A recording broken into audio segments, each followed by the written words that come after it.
Let's break it down. The broken baker's coming to town.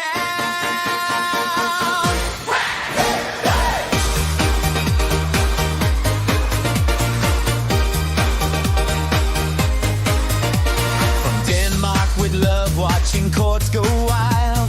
American drama got me hooked like a child. Twists in the courtroom, objections all day. Live on the screen, come and join the fray. Step one, grab your coffee, settle in tight. Step two, laugh at the chaos left and right. Step three, Danish take on the law so crazy. Step four, hit subscribe, don't be lazy. Oh yeah! He's a broken baker, breaking down cases, real truth shaker. Witty and fun from across the sea. The broken baker set my free. Hey, hey, broken baker, Danish style so smooth. Legal madness in the groove. Yeah, join the live today. The broken baker's here to slay. High profile trials, witnesses spin. Alibis cracking, let the fun begin. Outside of you with a humorous twist. True crime fans, you don't wanna miss. Even when it's broken, we find the fun. Danish baker baking truth for everyone.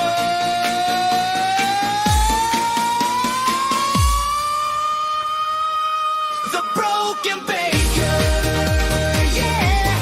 Hit that bell, let's go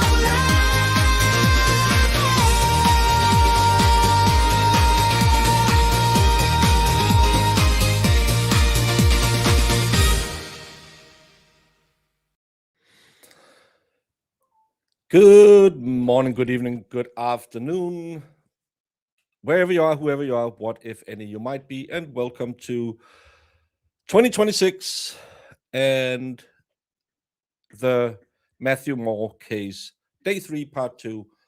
Did he unalive his wife, or did she go into the wood and fall over? How do I get hair in my mouth? I don't have hair. Everyone hopefully had a great New Year's, and we are back doing what we like, watching stupid people say stupid stuff in court, and hopefully figuring out who done did it in the end. The new intro song is to try and finally hit something that Sue and Marissa will agree on. So I turned up all the boy band I could for this one. And if you're not for it, just remember we change intro song once a month, roughly. And we can figure out what the next is. We tried country, we tried rock and roll. Now we're trying boy bands. No matter what, Sue will still hate it, and Marissa will start 2 minutes later than the rest of us. But enough yippity yapping, more trippery trialing. I'm not sure. Hoped I liked my cougar class. No, I didn't have cougar class today, even though it is Friday, which is normally cougar class. It wasn't on schedule. I did it New Year's Eve instead. So today I just did the cross trainer for half an hour, and that was fine. Did some stretching. Good morning. And yeah, let's get to it and just get to doing it. And hopefully Jamie has time to show up later. We watched the interview with Matheau Moore with the police station. We're going to continue that. As always, remember, don't ever talk to the popo.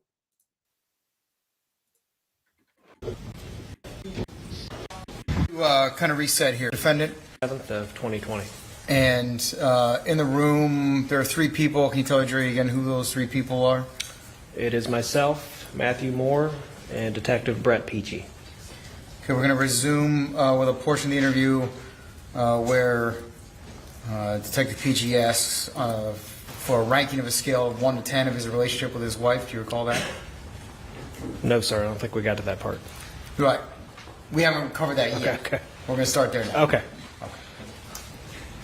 At this time, I've labeled this portion of the interview State Exhibit 74B, and asked to publish that to the jury this time.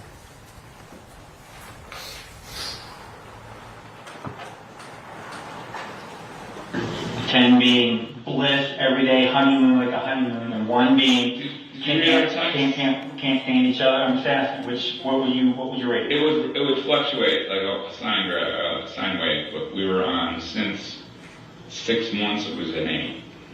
Plastic month? Absolutely. Did you read our text?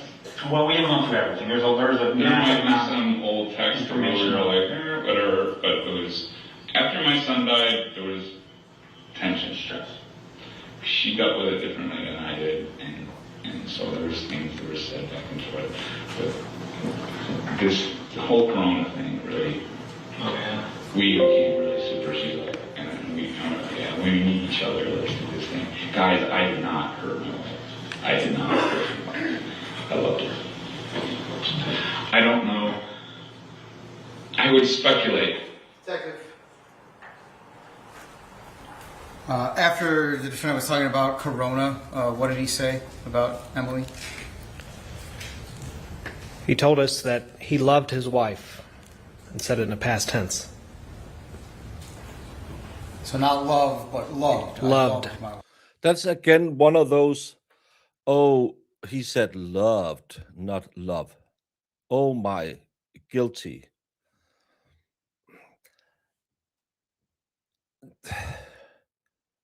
It's such a weird thing. He also unalived himself. He we heard that, yes, when I played this on New Year's Eve, that he had been diagnosed with schizophrenia while he was in Las Vegas. He didn't have the medical coverage to go back and get his son treated. So they went home, got married with the wife to get medical coverage, and then apparently he unalived himself later on. So his son also himself. So not only did her ex-husband, her ex-brother-in-law, but the son, all three of those chose that way out. Her father had an accident that potentially, or not potentially, that he never healed from, and then he passed away. And 4 days after her father passed away, her mom drove into the back of a semi-truck and passed away. So that's 5 people that in her life that had severe endings, and probably didn't help her psyche. They say that she might have hurt herself. But if she did, you would have found her by now. She would have went down somewhere close. Was there times when she would kind of say, I'm not afraid to die, this thing? I mean, don't they all kind of be like that? Sort of nothing that I would ever call anybody good. My wife's going to hurt herself. Nothing. And why would you think she would hurt herself? I mean, possibility. Because she was, not that she ever would, I'm just saying she was emotional. She would get emotional. She was very an emotional person. And she would say things like, and then when Joseph died, it was like this thing where she would be like, well, if I would do it if I needed to do it, or they'd be like, whoa, So, like I said, we're not.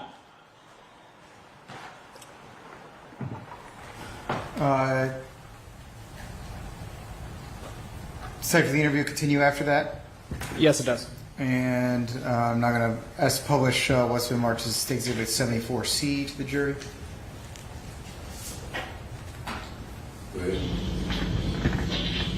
Would it surprise you if I said that she didn't seem to be as happy as you were led to believe? Of course. Would it surprise you? It wouldn't surprise It wouldn't surprise She was sadder than I thought she was. As far as your relationship? No, she loved me. I would be very surprised if there was like a no. Detective, was the defendant just there talking about Emily's feelings towards him? Yes, he was. And what did he say? He said, no, she loved me. Again, past tense. Loved, not love. Correct. No, well, I'm not saying that, but, literally 2 weeks ago, there was one person that she kind of confided in through text messages and so forth. Said something that. And she said that Matt picked another fight with me last night. This was 2 weeks ago. And then they kind of go on and talk about it a little bit. Early May, so we're talking this month. Matt and I are talking and friendly, but it's not the kind of relationship I want.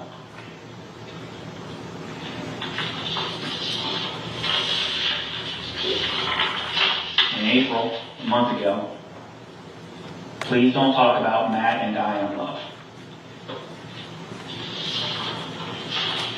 She said, same day, he has been the same since Joey, which I understand. That's not a criticism. I completely get that. It would certainly change it. That's taking evidence. And at the same time, she said, I think Matt is mentally ill.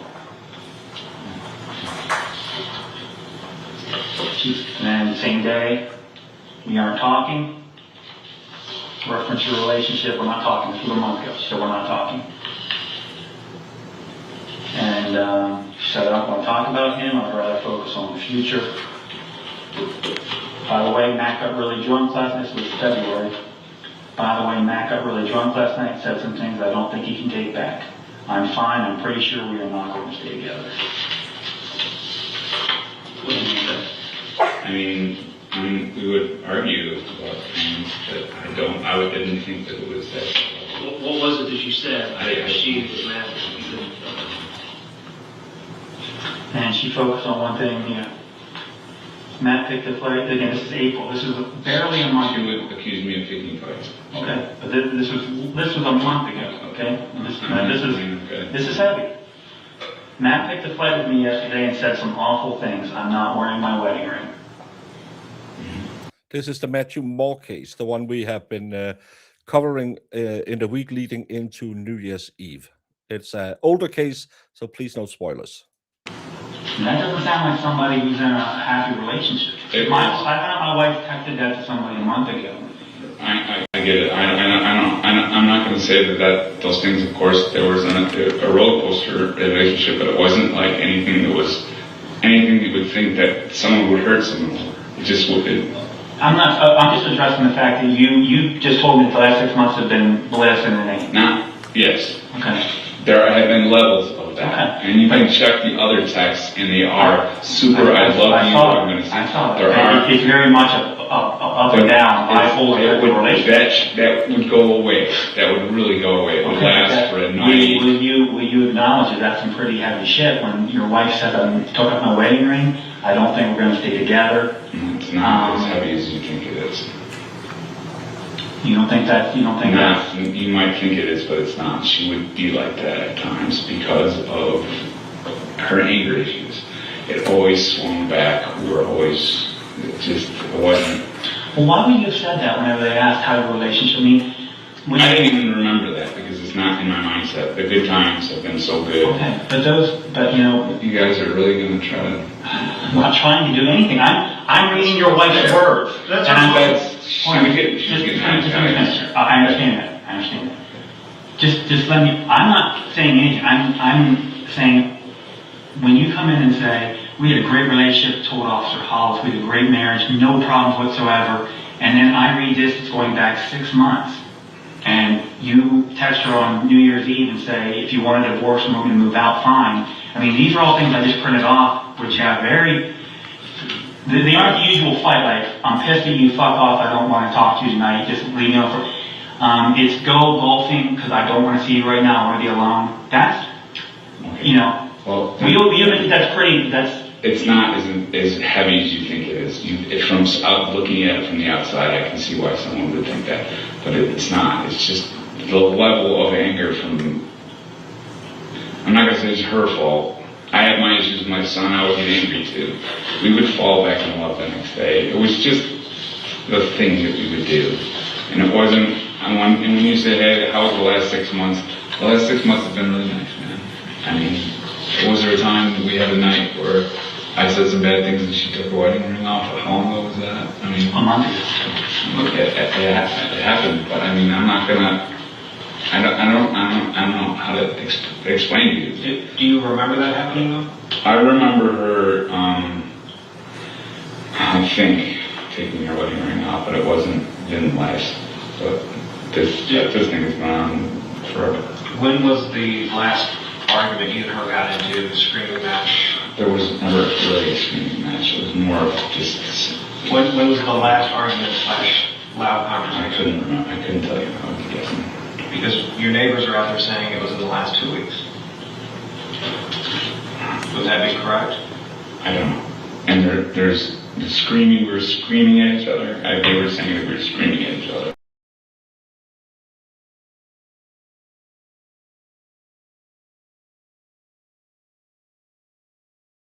We weren't violent, we weren't screaming like at each other, like throwing things around. It just wasn't happening. It's not the type of relationship we had. We would get mad at each other because we had issues, but they weren't even close to being like, she was saying that to her friend. I mean, that's surprising to me because I wasn't like, I mean, at times you'd say, I don't want to be married to anymore. If it doesn't go down the lines that I'm sitting in a police station right now being like, you're going after me.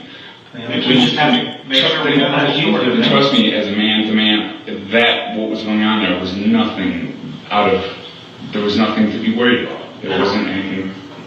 So, can I change course now? So, it was Officer Hollis. I keep wanting to think it's Sereno, but it was Officer Hollis came out on Monday to take the report, correct? Okay. Now, and her phone wasn't seized or anything else like that. Were you posting stuff on Facebook from her account using her phone?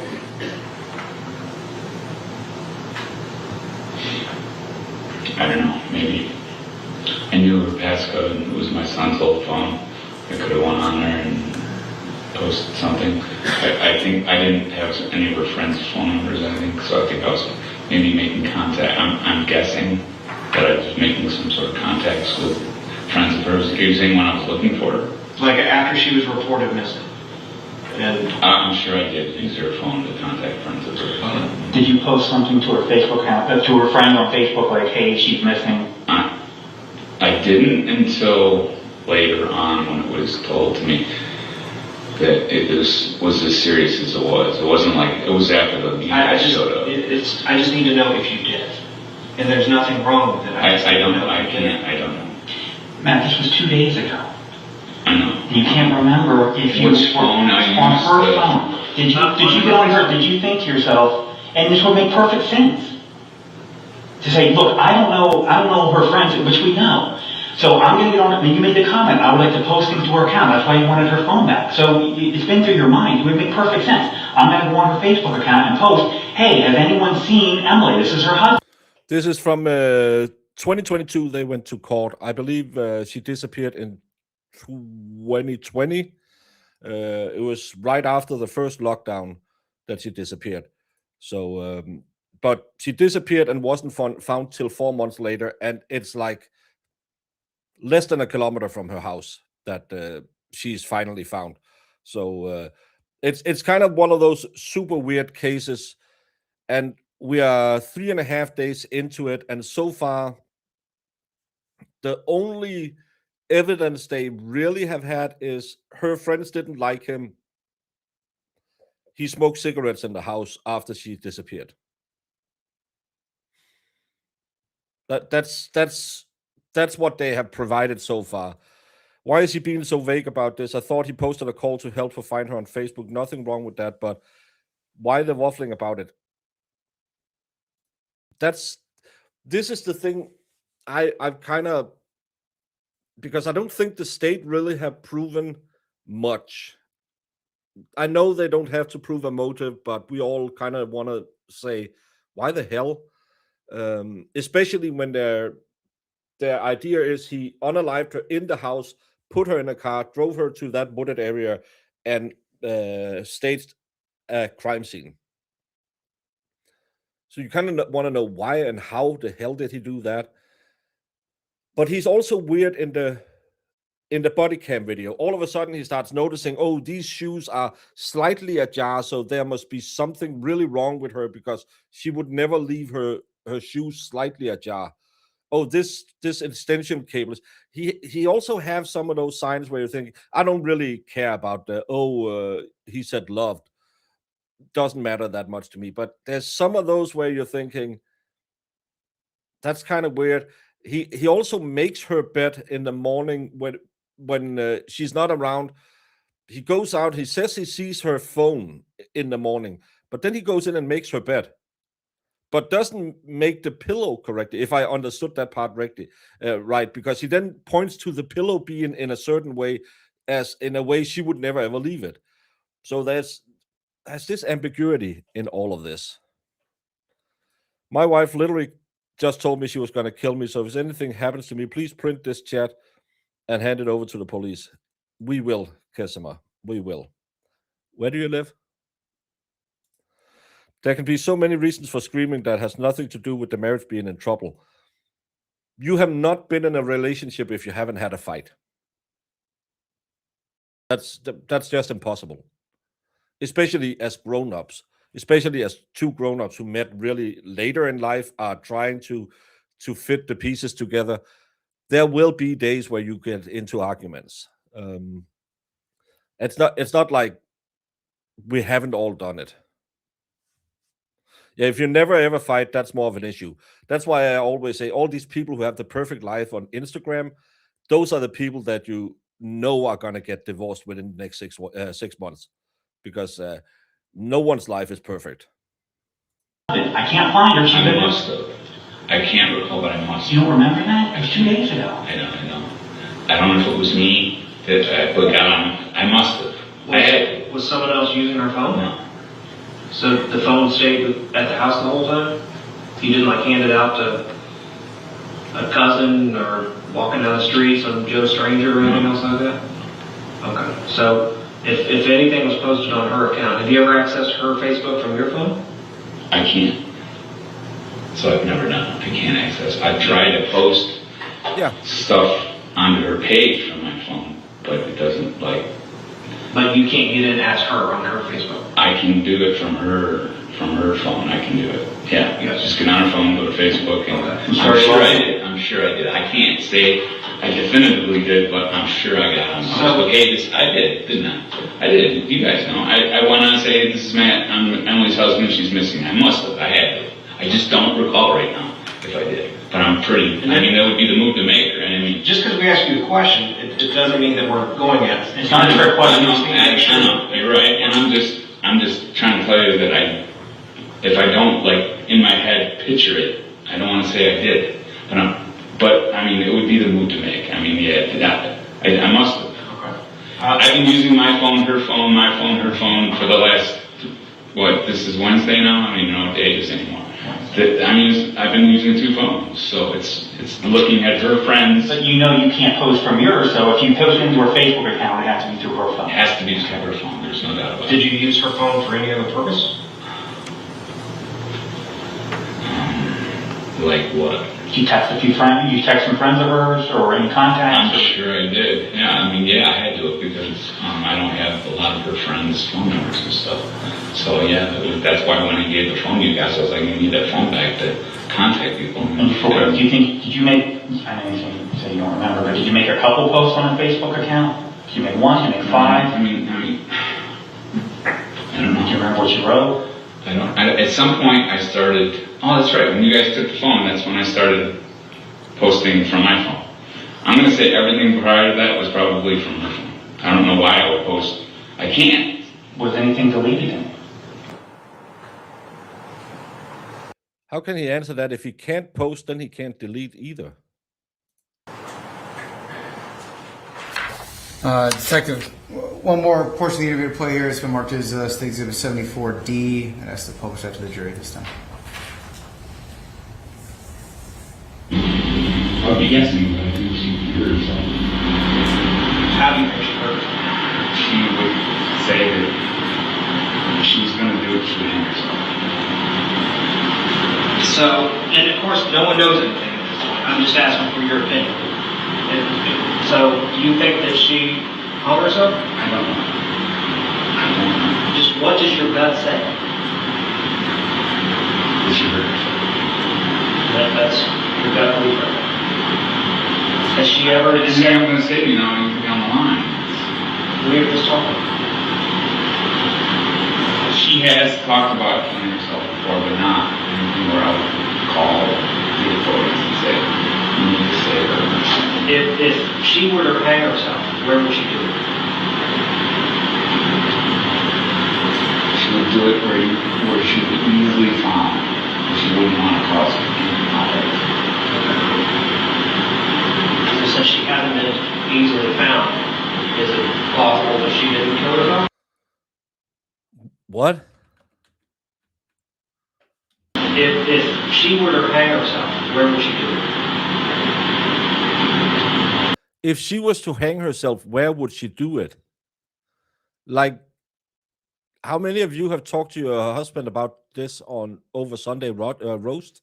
She would do it where she would be easily found. She wouldn't want to cause conflict.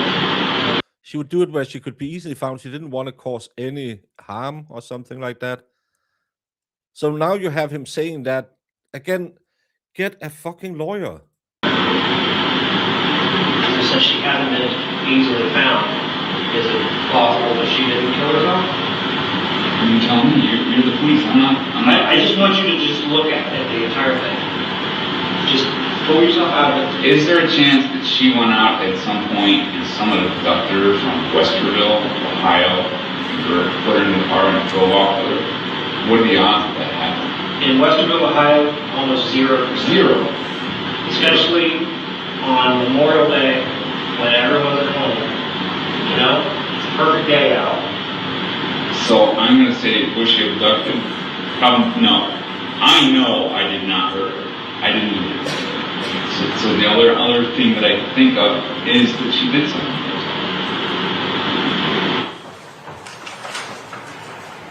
What?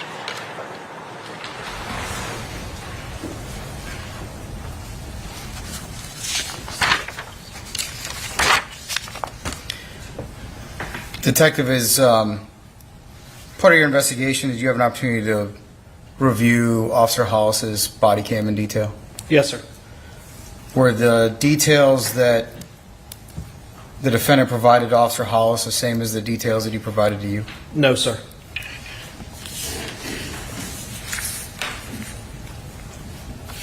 I'm going to put up for you what has previously been marked as State's Exhibit 7.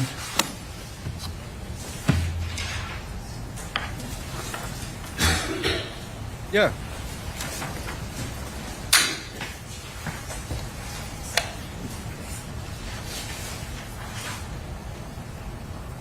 Can you see that, Detective? Yes, sir, I can. Can you tell us, first of all, what we're looking at here? This is a still shot from Officer Hollis's body cam from when he when he was out on the scene taking the original report for Matheau Moore.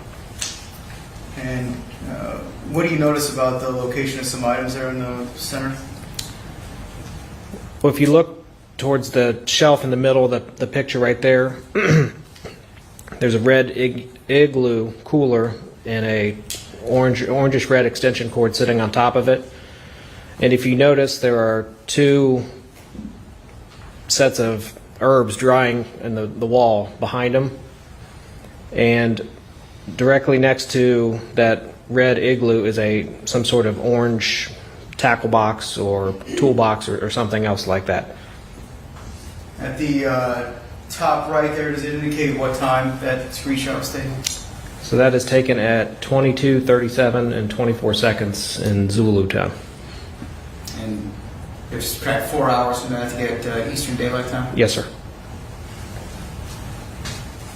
I'm going to show you State's Exhibit 8.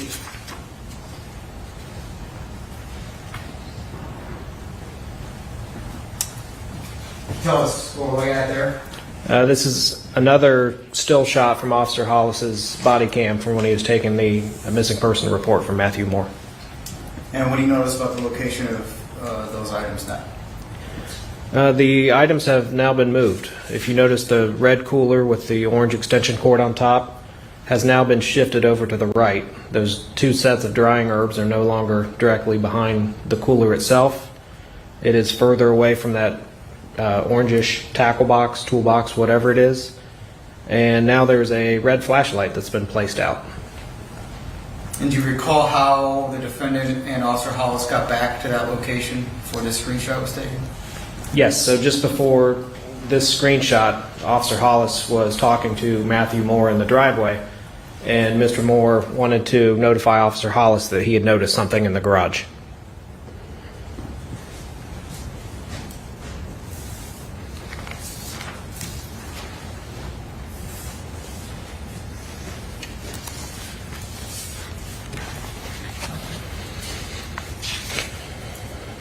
Detective, we heard testimony yesterday about a tip line being put out. Can you tell the jury about that?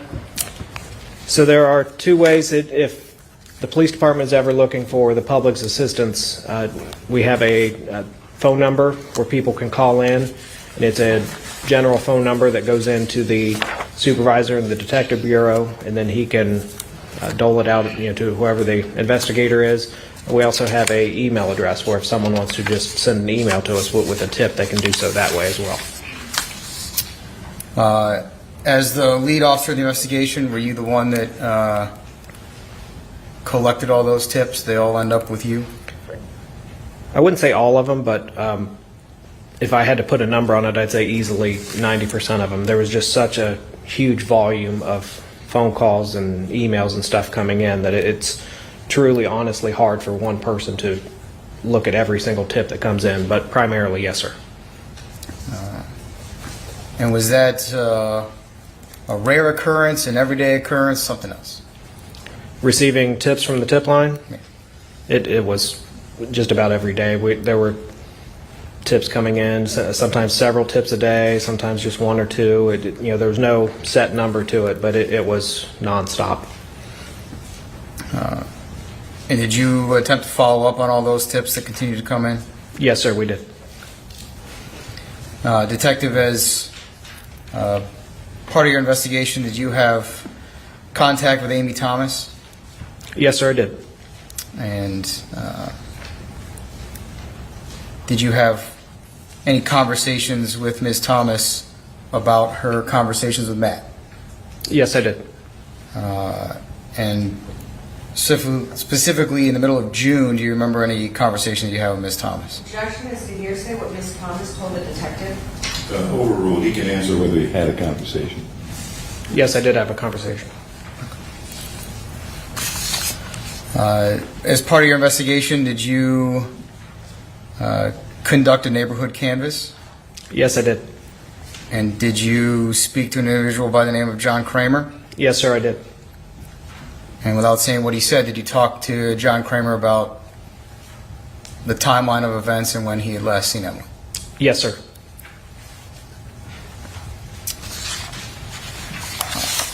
As part of the investigation, were some bank records obtained? Yes, sir, they were. And can you tell us generally what was in the bank records? They would provide, at the beginning, just an overview, what sort of accounts they had, the names that were on those accounts, and then from there, if there were any sort of transactions, either from swiping a debit card or writing a check itself. Did you see any activity on the accounts belonging to Emily Noble after the day she went missing? Strictly Emily Noble? Yeah, so an account that only belonged to Emily Noble. I can't recall that, no, sir. Were there accounts that did not strictly belong to Emily?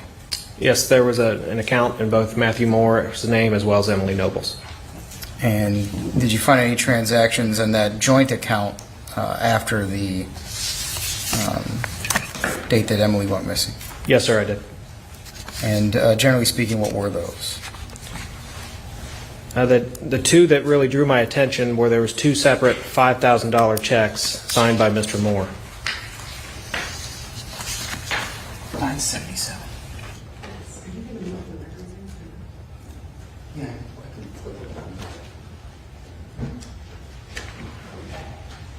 Don't put this up here. I'm just going to have you check it. Detective, I'm going to just show you, once I get this up here.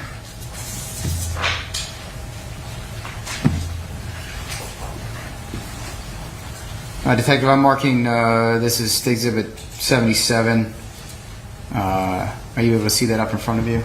Yes, sir, I can. And as I scroll through it, can you say generally what it is? It seems to be the records that we received back from J.P. Morgan Chase for any account information involving Mr. Moore and Emily Noble. And I'm going to come up and show you specifically information about two of those transactions that you mentioned, but do you see that information on page 23, 24, 25, and 26 of the exhibit there? Yes, sir.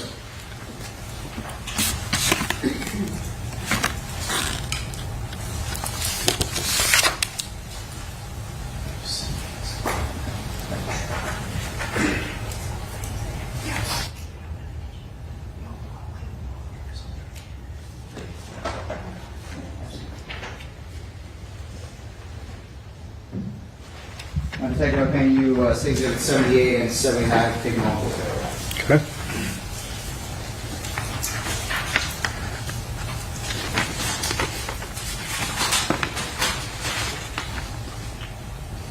Okay.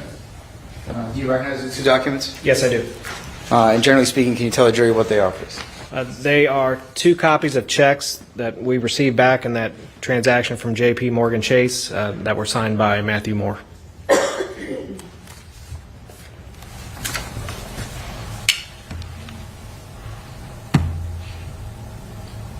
At this time I'd ask to publish State Exhibit 78 to the jury. No objection.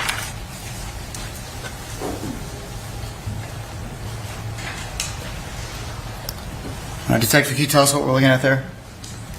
This is a copy of a check that was written out and signed by Matheau Moore.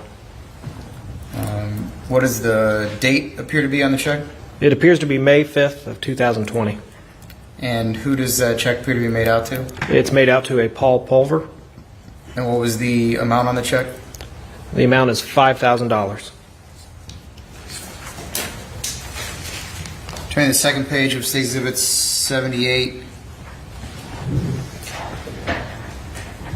Does that indicate a posting date of when that date was actually, that check was actually cashed? Yes, sir, it does. And what was that date? June 8th of 2020.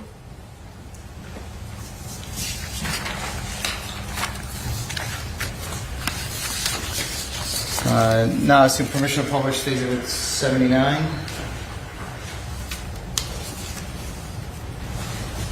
Your Honor, may I publish 79? Yes. Oh, sorry. No objection.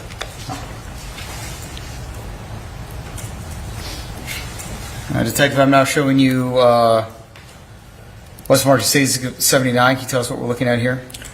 This is another copy of a check that was filled out and signed by Matheau Moore. And who was that check written to? Arturo Rogaroli. And what was the date that was listed on that check? The date for that is June 6th of 2020.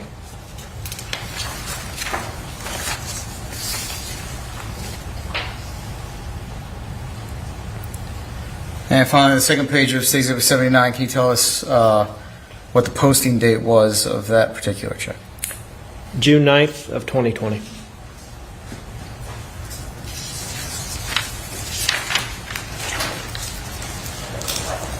Detective, did you receive additional bank records pursuant to another subpoena? Detective Bagwell did, yes, sir. I should say, Westville Police Department received other records? Yes, sir. Okay. Again, I'm just going to show you up there just to identify them, but marking them as State Exhibit 80. Detective, these, as I scroll through that, look like the other records that you're familiar with in the case? Yes, sir, it is. And those are true and accurate copies of the records your department received pursuant to subpoenas that were issued to J.P. Morgan Chase Bank. That is correct.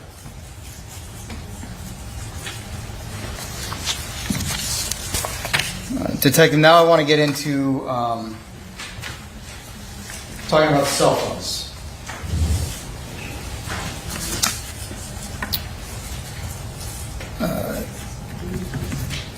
When was a phone belonging to Emily Noble collected? Tuesday, May 26th of 2020.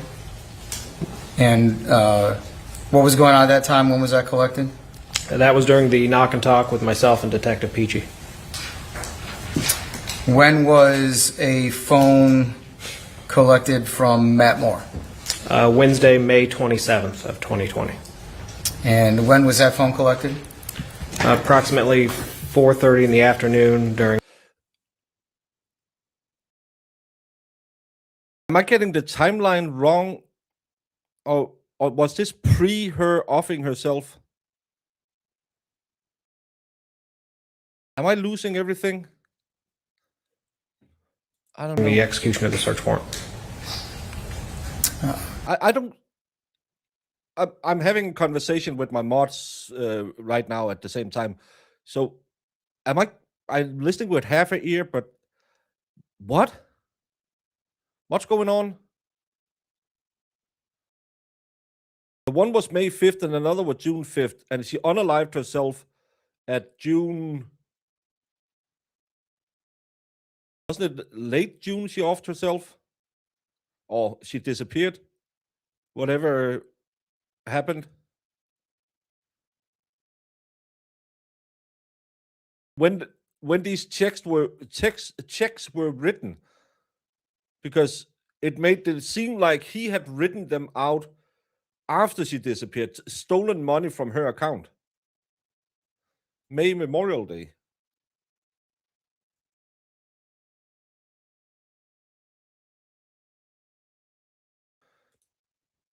Was it?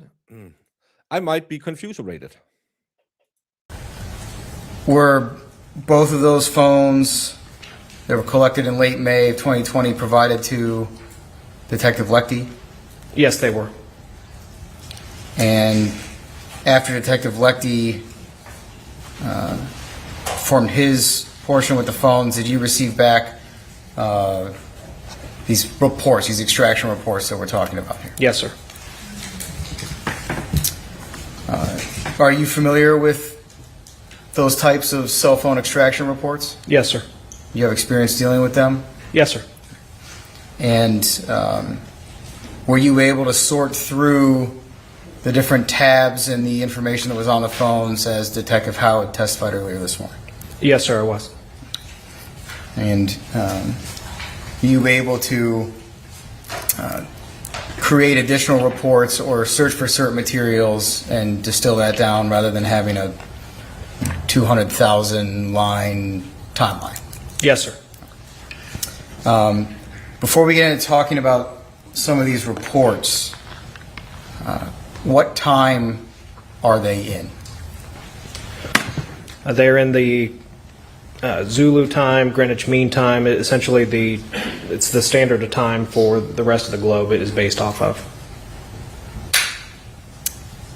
And so in order to convert to what would have been local time in May of 2020, what do you have to do? From the time shown, you have to subtract 4 hours to get the current time as it is in Eastern Standard Time. As part of your investigation, did you review texts between Matt and Emily? Yes, sir, I did. I'm going to mark this for identification purposes as State's Exhibit 81. Can I see it? It's the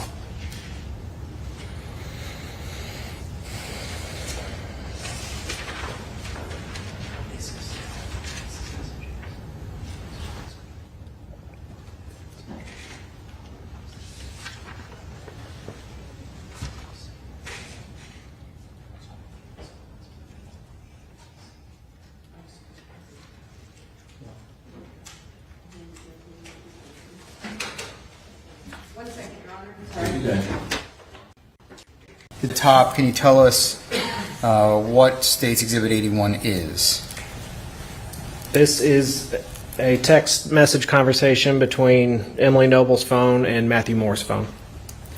And does the first page of the report reflect that those are the two participants? How are doing? Is it snowing? It actually snowed when I woke up from my nap, but it's not snowing anymore. So I was kind of hoping that we will get some snow, but it disappeared fast again. Anaconda, please don't spoil this case. We are watching it on repeat, so I'm just removing your comments so no one get any spoilers for the trial. Yes, sir, it does. And does it list next to conversation what type of conversation this is? Instant message conversation. And Detective, does State Exhibit 81, do you see there how many pages it is? It looks to be about 503 pages altogether. And is that an exhibit that lists all of the text messages or instant messages between Matt Moore and Emily Noble that you were able to recover from the phones? Yes, sir. I want to talk generally about this first. It's absolutely fine. I didn't have the no spoilers warning on anything. You just know the case. I know other people in chat knows the case, but we're trying to keep it under wraps what happens because we are taking an older case to watch, so we can see it because people told us this was an interesting case. Can you?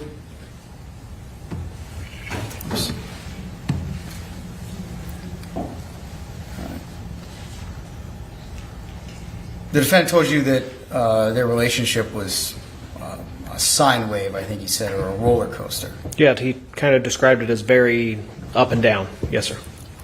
Did your review of their instant messages reflect that? Yes, sir, it did.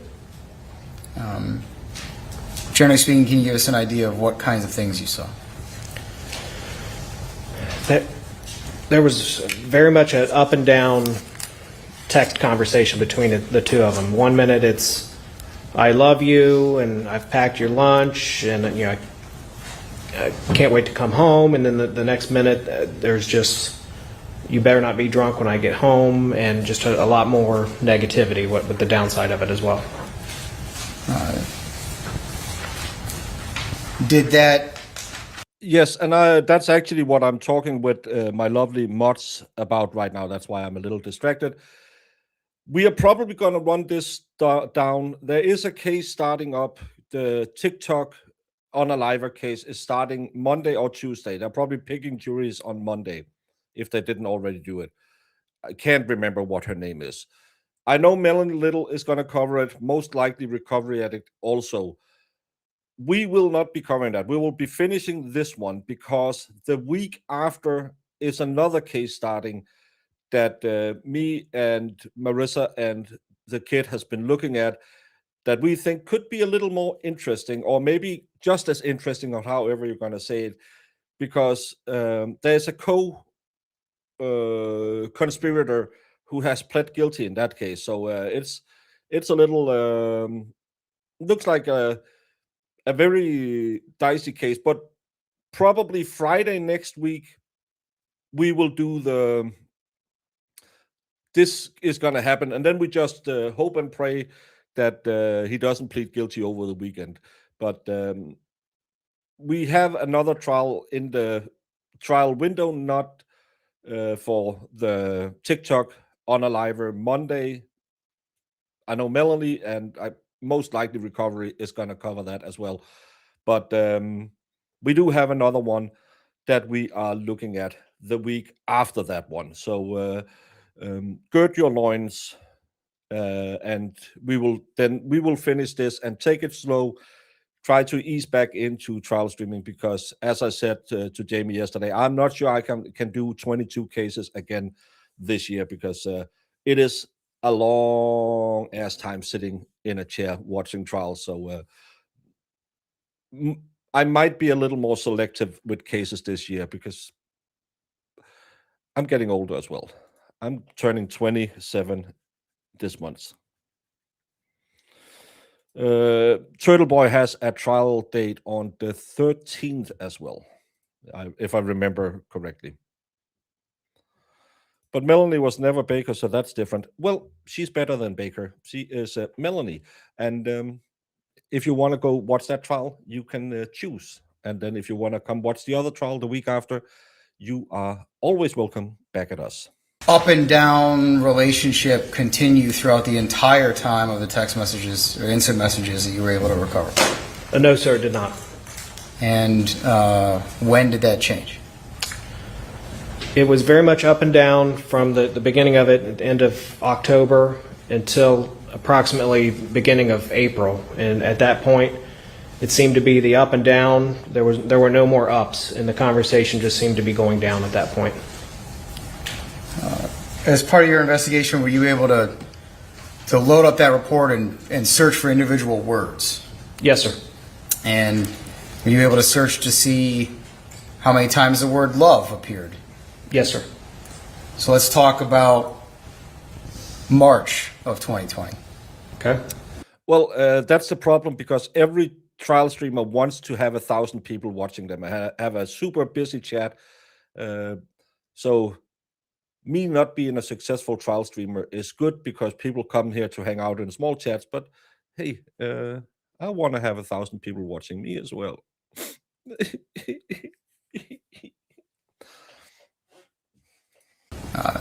Did the word love appear in the instant messages between the two of them at that time? Yes, it did.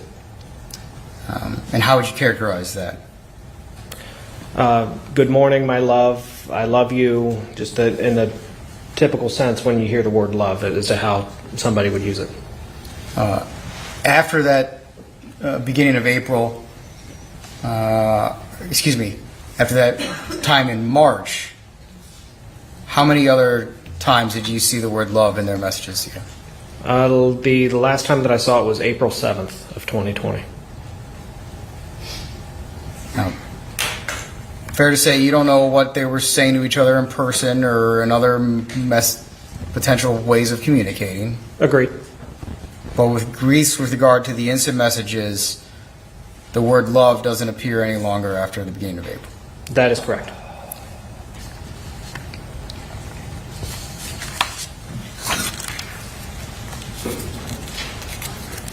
And Detective, I'm going to mark the first portion of these messages as Exhibit 81A.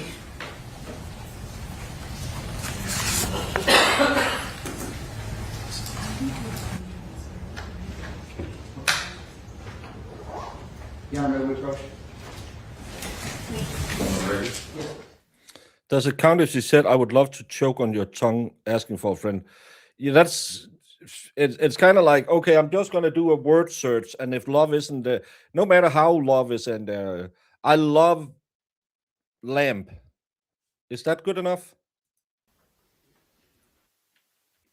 Hey, Lolita. Been a hot second. This is day 3, part 2. Members of the jury, you are going to hear some evidence about text messages that were obtained through the extraction you've heard about from these devices. And these conversations, the texts involve two people, Emily and Matt. They're being offered to you as evidence as to what Mr. Moore said. The statements of Emily are simply being provided as context to his statements. And I will tell you that that is the only reason they're being offered. They're not being offered for the truth of what she said, which means her words are not to be considered as evidence by you. But you may consider his words and give whatever weight you believe appropriate to his testimony. So I wanted to give you a sense, or my own context, of what the meaning of the conversations are and how they are to be considered by you. So what he says is something you may consider. What she says simply will allow you to provide an understanding of what he says or what he says next, but what she says in and of itself is not evidence. By saying what he says and what she says, you're referring to them coming from their devices, right? Right. You're going to hear about chats they had, messages they sent back to each other. People do that these days. They don't talk to each other, they text each other. Hey, Jamester. And you haven't said you loved me in 3 years. So if I die, you are the person who did it. This whole thing, let me tell you Yeah. how annoying that is. Oh, you didn't say I love you enough in text messages, even though they were in each other's face 24/7. It must mean the love is gone. Especially, wasn't that the coof? Yeah, this was during when people were working from home or not working because they were, the jobs were shut down or whatever. So yeah, That's what I'm thinking. If you're going around all day at home and then one of you leaves the house, would you really? If you've been, I'm glad I was single doing the coof. Because I wouldn't be worn down for all the smacks I would be having, Jamie. I would have, it would have been nonstop, you know that. But I would have probably lost my mind if I was. I have I think it's technically 90 square meters. My house. I have a bedroom. I have this room, and I have my living room. If that was the area 2 people or 3 people had to stay in, I would have lost my mind. That's yeah. yeah. I mean, how many people got divorces and broke up during the coof? A Yeah. lot. Because they're together 24/7 and apparently you can't handle being with your person in a confined space for that long. I don't know. That's why summer holidays is one of, at least in Denmark, because we have 3 weeks of vacation. That's one of the times where people figure out, oh fuck no, we're gonna get a divorce, because they're going together. They're together all day long and finding out, oh, is that the asshole I'm married to? So of course, if you've been home, things change. Yeah, and like you said, they were together. So how many times are you going to be texting messages to your person, or I love you messages especially? Yeah, and but again, you're there. If he had been lovey-dovey with her, oh, he was trying to cover it, Jamie. Do you know that? Did you know he Always. texted her twice in one day? Hey, honey, just you wait till you get home. We're gonna have so much fun. We're gonna pretend we're 16 years old tonight.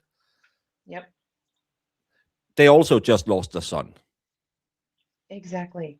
Like we forget that this guy, yeah, he had a lot of tragedy in their life. It's Okay. such a. I really hate when they do because they don't have a lot of evidence when they do this shit. Oh yeah, because I'm not trying to get ahead of myself, but unless he's saying, I'm gonna do this thing to you, taking you out in the woods, Yeah. you know what I mean? Like what you just want to pick through these messages and try to frame something the way you want it, and it drives me crazy with all cases. And that's yeah, and not to jinx it, but 2026 looks like maybe have fixed James' microphone. Don't jinx it, everyone. Don't mention it. Yeah, you shouldn't have talked about it out loud. Yeah. My husband is always away from work. The last 11 days has been hard because it's not normal for us to be together for that long. My town used to be very heavy into sailors. We had one part of the town is where the like the skippers of the ships would stay, and then another part is where the sailors would stay, and very oh, that's big class difference in between those for like 75 years ago. But that was very, and I grew up with some of the old skipper wives still around, and my mom was married into one of those families, and they couldn't stand their husbands because they were used to him being sailing for maybe 6 months, a year back then. Then he came home, was home for maybe a month, fixed whatever needed to be fixed, and she ran the household, and she didn't want no man around. He would put a baby in her, and then he would go out sailing again. Boom. That's what they did. And they probably were way more loving in their communications than my mom and dad, who was together for 42 years. That's yeah. That's I have a buddy who got deployed a shit ton because he had a special education that people needed on deployments because we have a lot of old equipment in Denmark. And his wife, the first wife, divorced him because he got deployed so much. Then he got back, found another wife, and then it kicked off again, and he started being deployed. And she loves when he's deployed. She can't stand having him home. So that's yeah, it's very different. That's Lady how most Di, people this are is nowadays. sorry.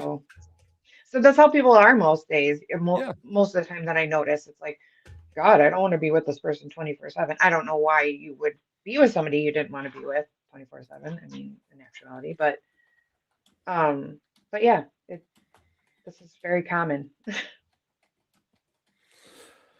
And Lady Di says she doesn't know this trial. This trial is about what's her name? Emily Moore, who disappears and are found 4 months later with a USB cord around her neck in a wooded area.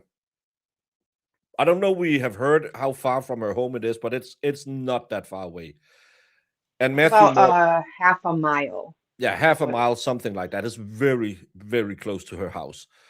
And she's not found. They searched the area multiple times with cadaver sniffing dogs and everything. Don't find her. Her husband is then charged with the unaliving. Claims he didn't do it. It must have been self-deletion. To the story is she has had severe mental, not problems, but she lost her first husband to self-deletion. Her first husband's, her first brother-in-law to self-deletion. Her stepson to self-deletion. Her dad passed away after being sick for a long time. 4 days later, her mom passes away after driving into a truck. So she had a lot of mental stress. That's the word I was looking for. And he also had a lot of problems after his kid died. And it's just a weird case. And so far, we haven't really heard anything about this. So that's what's going on. I merely said that because there's no way to link the device to a person. It's just coming from the device. I understand. Again, you just listen to what the evidence is, and you'll give whatever weight you deem appropriate. Please proceed. Thank you, Your Honor. I'm approaching English March 6 of 81A.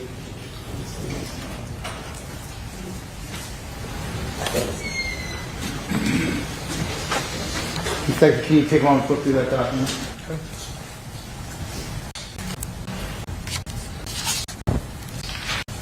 The document? I do. And generally speaking, can you tell the jury what it is? It is part of a text thread conversation between Emily Noble's phone and Matt Moore's phone.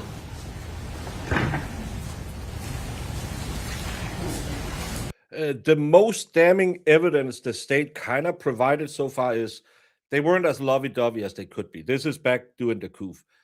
Her neighbor smelled smoke at their house, and he didn't normally smoke inside because she didn't want it. That's apparently a big giveaway. And her friends didn't like her new husband. That's what we have had so far. This time that's the published exhibit 81A to the jury. No objection. Good.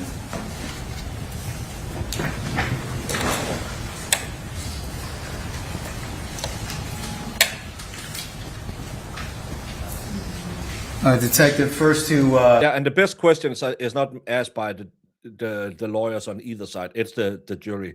There's jury questions in this, and they seem to be paying really close attention to everything. help orient us here.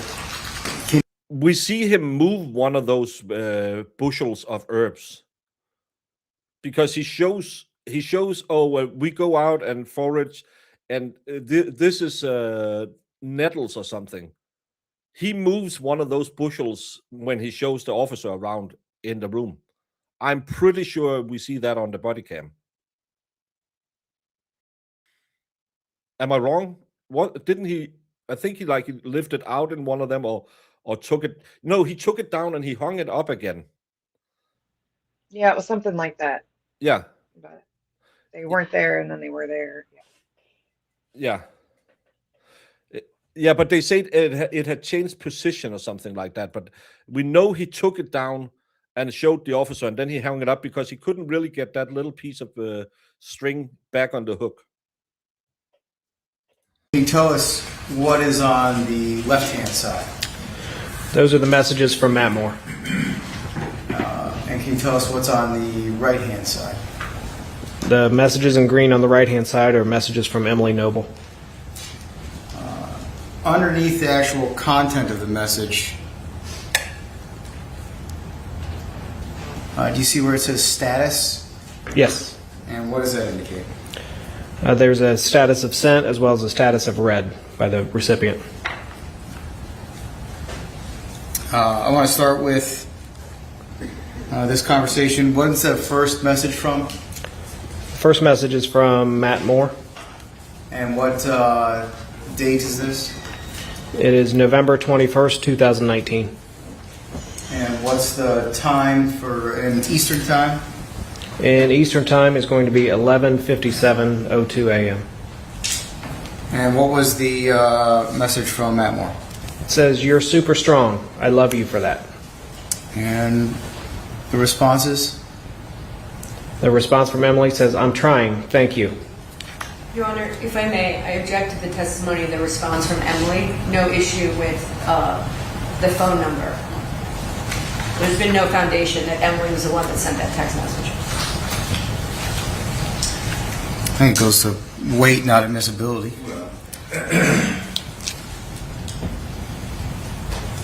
Well, what is being responded back is not evidence anyway. I've already instructed the jury to that, so we're simply going to deal with his statements.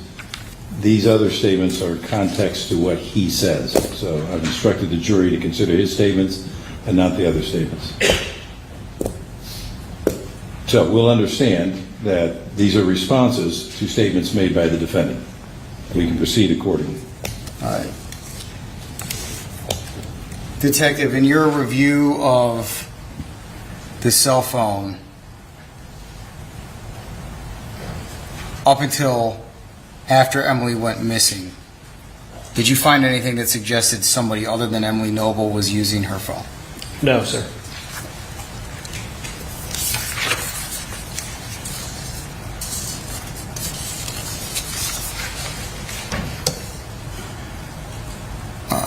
Detective, I'm showing you page 2 of this exhibit.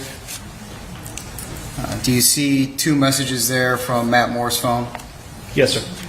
And what did those say? The first one says, "Okay." And what did the other one say? The next text message says, "Why does it bother you so much? Am I mean?" Does that mean anything to you without considering what led to those statements being Objection made? as to what it means to him. That's speculation. No, I'm not asking him to. I'm not asking him to opine. I'm just asking: is that statement by itself, does it make any sense without the context of the statement that comes before it? I was just doing this one backwards to explain the court's evidentiary ruling. Same objection with respect to speculation. All right. Well, I'll just show him the message that came before. Okay, go ahead. Can you read the message that came right before those 2 things? The message from Emily Noble's phone says, "I want to know if you start on vodka before I get home. I can't watch that again." And what was the response? Okay. And then, why does it bother you so much? Am I mean? And what was the response? The response from Emily's phone is not mean, unintelligible.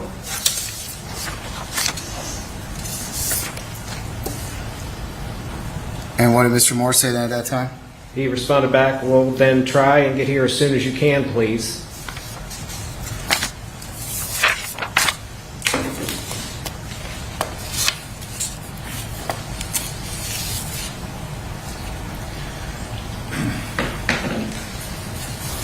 Detective, I'm not showing you what's labeled as page 66. Can you tell us what that second message there is on this page? It says, I started drinking at like 11 a.m. yesterday, and I drank way too much. I'm going to start cooking at 5. Do you mind if I have a drink when I start cooking? And I promise not to get hammered.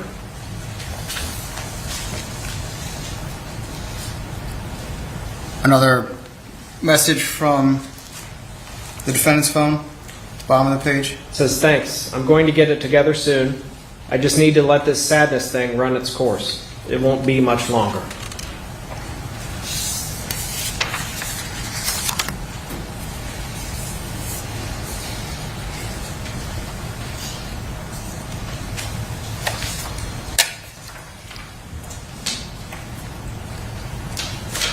On now page 67, is there a message from Emily Noble's phone? Yes, there is. And what was that? It says you have to stay positive. And then what did the defendant say? He responded with, you're afraid to talk.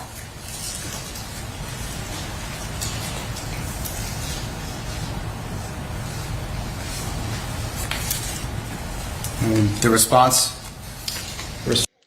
Jamie, there's nothing in this that doesn't sound like when you mods tell me something. I know. It sounds like normal speak between two people.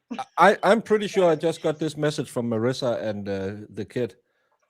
You're afraid to be confronted with things you don't agree with. Your intellect is shallow. And I'm sitting here thinking, and I don't even have vodka brains as an excuse. This is their good morning text to me every morning. Your intellect is shallow. It's just so lame. Yeah, it's a grown-up couple arguing because he is self-medicating with alcohol when he lost his son. Yeah, Hey, Plan Fan. exactly. Response from Emily's phone is, it's difficult to impossible to talk with you when you have vodka brain. And what was the defendant's response to that? Matheau Moore says, that is an excuse. You are afraid to be confronted with things you don't agree with. Your intellect is shallow.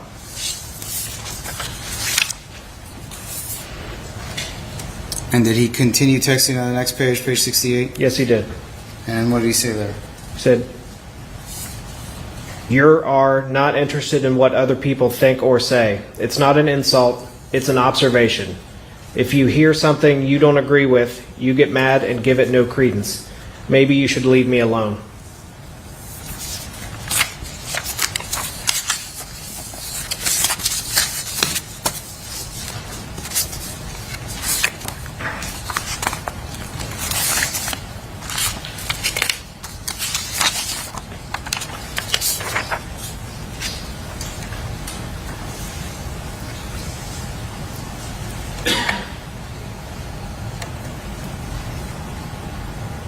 Detective, the bottom of page 69, can you tell us what that message is? It says, my toenail is growing back. Looks good. Where did you go last night? And what was the date and time on that? It is November 22nd, 2019. Want me to read? Oh, did you want the time? And the time is 12:08:14 p.m.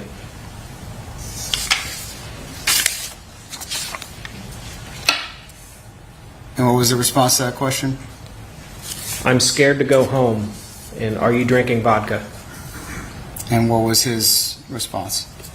I'm not drinking.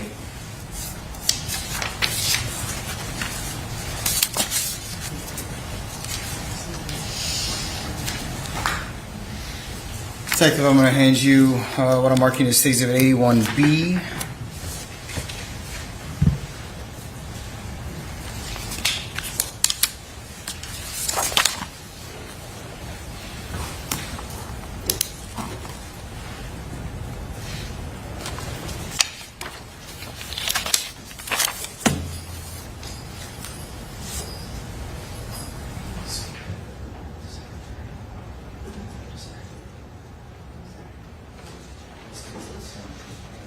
The 81B. Matt Moore's phone and Emily Noble's phone.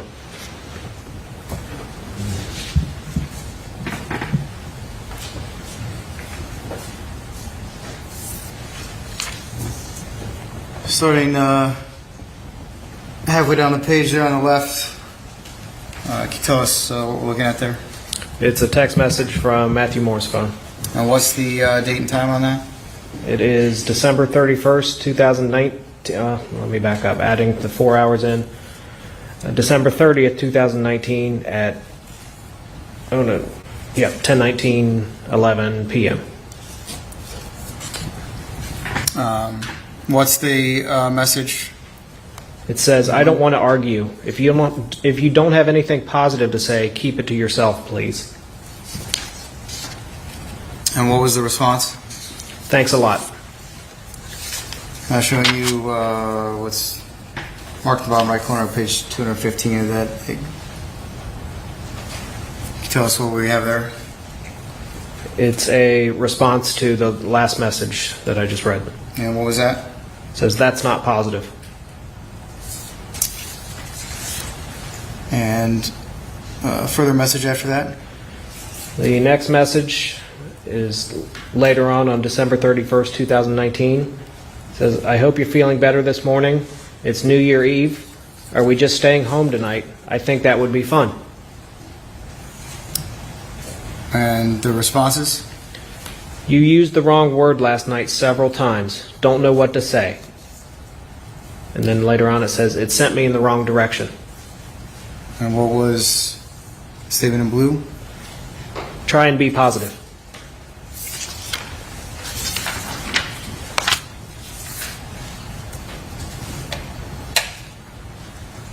There are responses then from Emily Noble? Yes, sir. And what were those? "I'm not doing well. You broke me. Promise to not use that word, and it's like you set the direction for my next 24 hours. Why did you use that word repeatedly?" And what was Mr. Moore's response? "You don't have to play games. If you want me to move out, just say, if you want me to move out, just please say it. I want nothing but truth in my circle."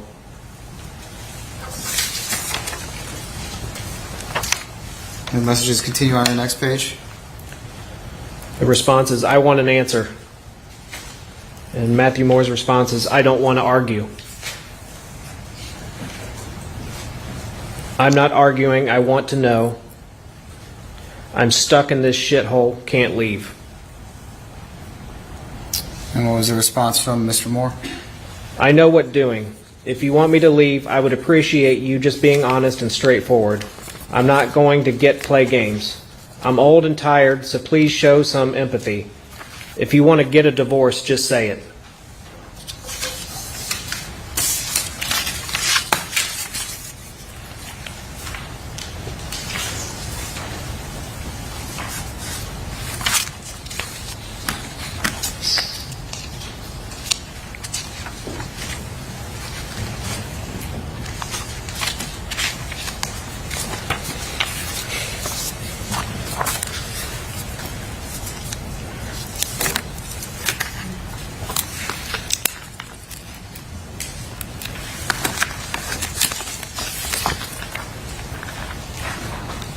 I can't get over him looking like that monkey.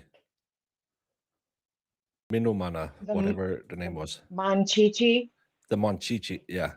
That was I know. The Monchichi. he does look like a Monchichi. He does. After I looked it up, I couldn't believe it.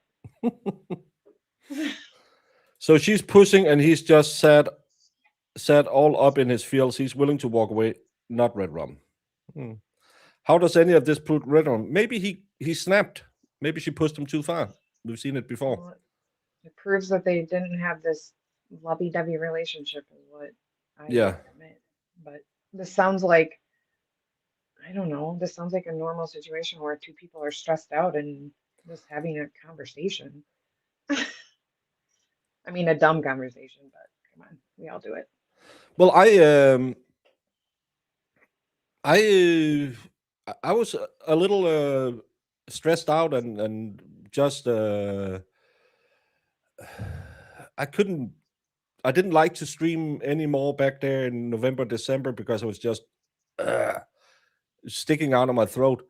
And I probably wasn't the nicest person to converse with at that time either, because you don't listen when you're in that mood. You'll just fire back and say, "Well, fuck you." That's yeah. I'll take a PPs. 81C. Another part of the phone, or excuse me, the text conversation between Matt Moore's telephone, Matt Moore's phone, and Emily Noble's phone. Yeah, it's a published 81C to the jury. Any objection? No, you're.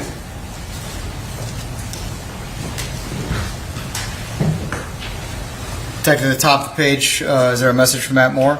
Yes, there is. And can you tell the jury what it says? It says, "Sorry about last night. I drank too much. I hope you can understand." And what was the response? Do you remember what you told me? Do you remember the phone conversation I overheard? What did the defendant say back? I'm getting ready for my appointment right now. Let's talk when you get home. And the response to that? Just please answer me when you get a chance.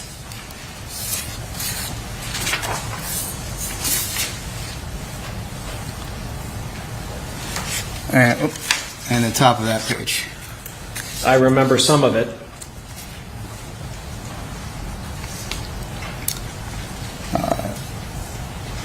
That conversation continue? Yes, it does.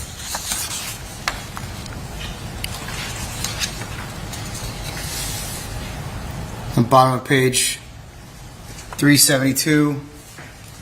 Tell us what we're looking at there. It's a text message from Emily Noble's phone.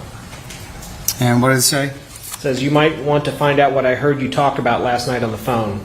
It's very serious. I'm not wearing my wedding rings. We won't be able to talk tonight because you've been drinking."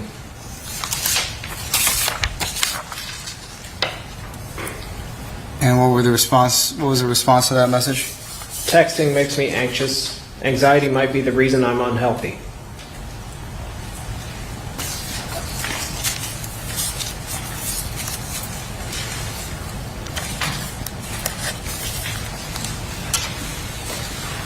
Detective, I'm going to show you next what's marked as State Exhibit 81D.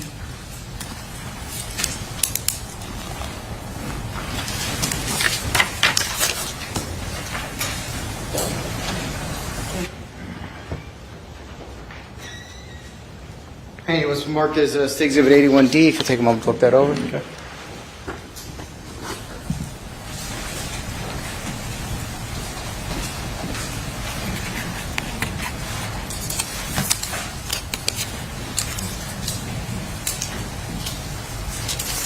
Okay. You recognize that document, sir? I do. And you tell us what it says? Or generally what it is? It's more of the text conversation between Emily Noble's phone and Matt Moore's phone. Showing you a message at the bottom of State Exhibit 81D. Can you tell us what that message was? It's a message from March 24th, 2020. It says, "I'm not feeling very well today. I'm just going to stay in here today. I don't feel like talking." And what was the response? "Are you sick? Symptoms?" And what was the response from Mr. Moore? "Sick in the head."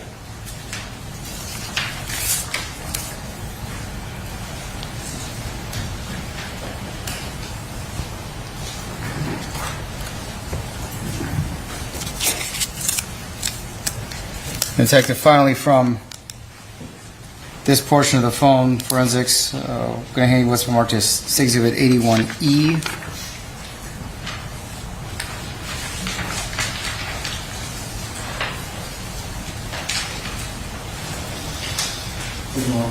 Look over that document. Okay.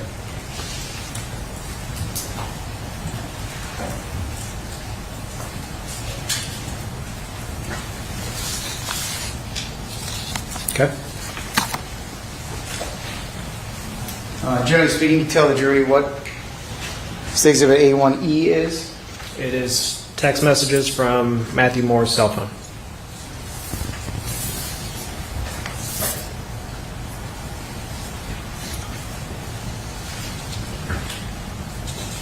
Showing you the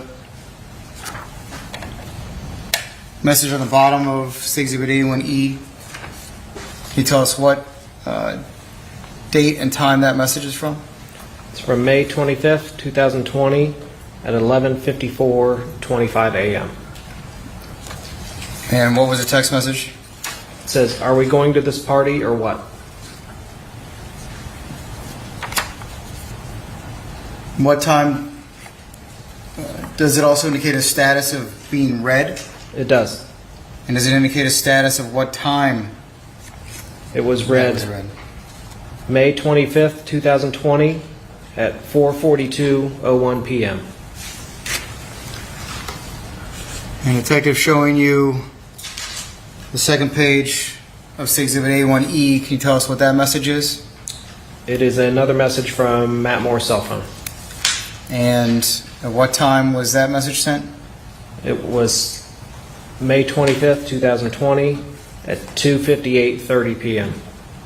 And does that also indicate a status of being read? It does. And does it show what time that was read? It was read May 25th, 2020 at 4:42:01 p.m. The same time as the previous message was read? Yes, sir. Were you able to examine the cell phone forensics for information related specifically to that time period of May 24th and 25th? Yes, I was. Let's start with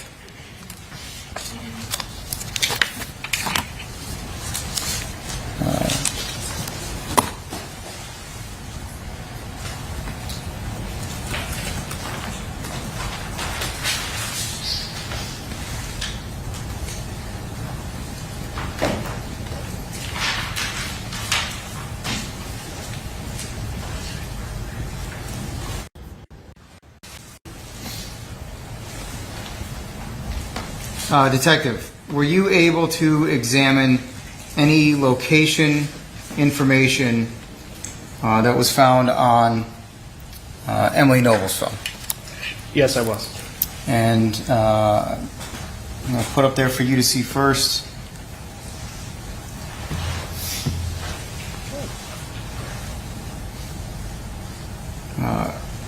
You able to see that document, sir?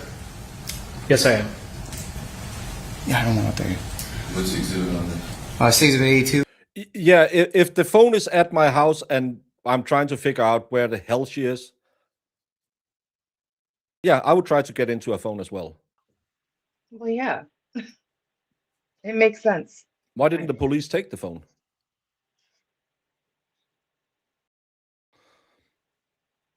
I don't know. Yeah. Do you ever have cases like this as a layman? I can't remember any cases like this here. I've only done one murder, and that was a pretty open and shut case because he went into the neighbor's house after he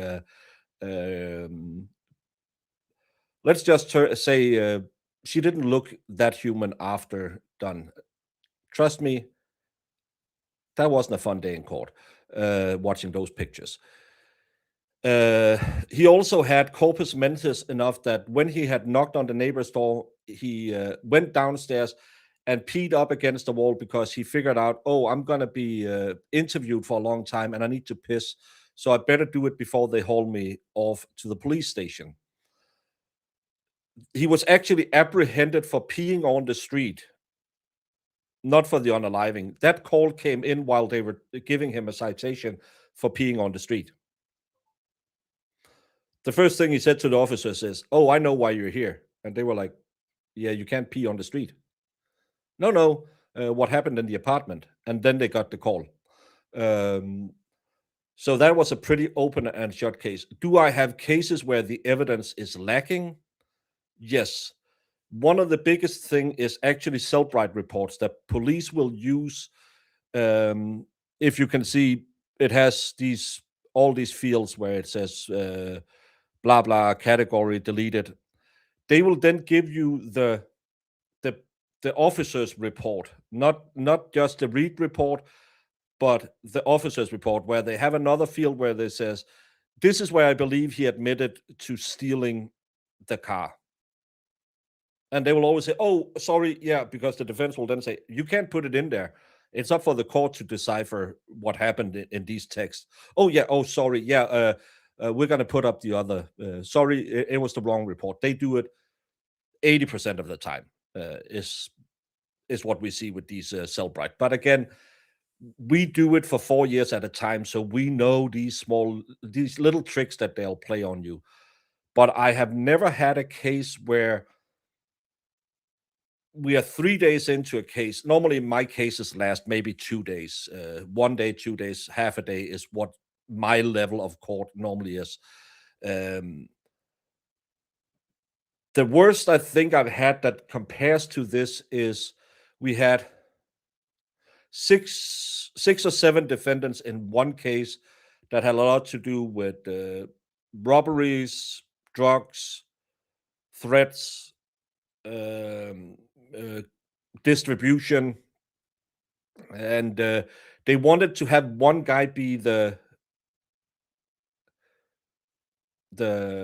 kingpin in all of it, and they didn't have anything. They had his phone really close to where other people were doing a robbery, but they didn't have a text from him saying, "Hey, go in and rob the store now." But they could put him at or near the scene of the crime. Well, not at the scene, but near the scene of the crime.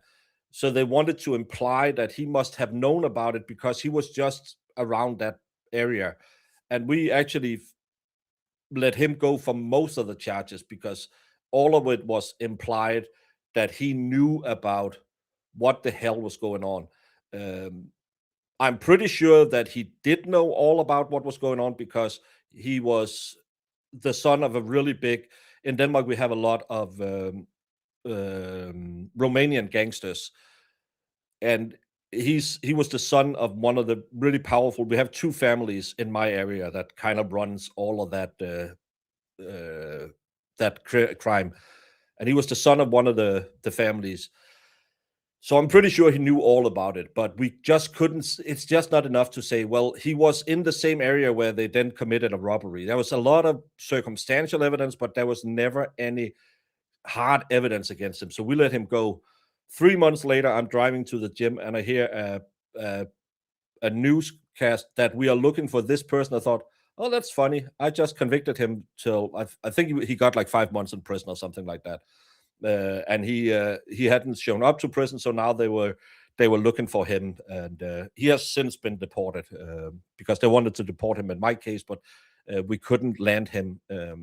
In Denmark, you'll normally have to have, if you don't have citizenship here, you can just get a instant eviction. So you'll do your time in prison, then you'll be deported. Or if you have stayed here for X amount of years, you will have to have at least X amount of time in prison before we start looking at, okay, we can deport you after your crime. And there's a lot of rules for when you can deport. Do you have family? Do you have kids? All of this stuff. But he has since been deported. I think there's one of his 7 brothers is still in Denmark. The rest have been deported, all of them, because they're criminal. So that's how it is. No, I am a layman. A layman is a juror in the Danish system. We get elected for a 4-year period where we will then have X amount of cases. So I do jury duty on the regular, but I'm not an educated. I don't have any special education in the criminal system other than this is my 16th year I've been a layman. So I'm that's why I have the interest for court cases, is because I've been through so many trials in Denmark. No, it's not a job. It's not a job. It's something you sign up for. Every 4 years you can apply, and then if you get elected, you will then have, normally you'll have 4 to 5 cases in a year that you'll have to cover. But again, a case can be 2 hours, or it can be 8 days. You never really know how much it is. The level of court I am in is everything from 2 weeks in prison up to 6 years in prison. That's the normal cases we have. But if the defendant opts to have it as a layman trial instead of having it on the level above us, we can get murders and stuff like that that will normally go to the level above us, where you have, instead of 2 laymen and a judge, you will have 6 laymen and 3 judges, I believe. I have never done any of those, so I don't know how they run. But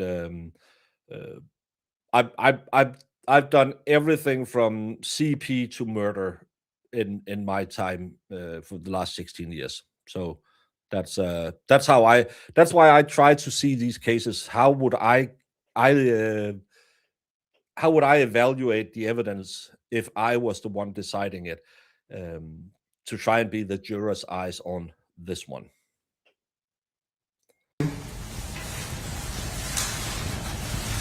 Detective,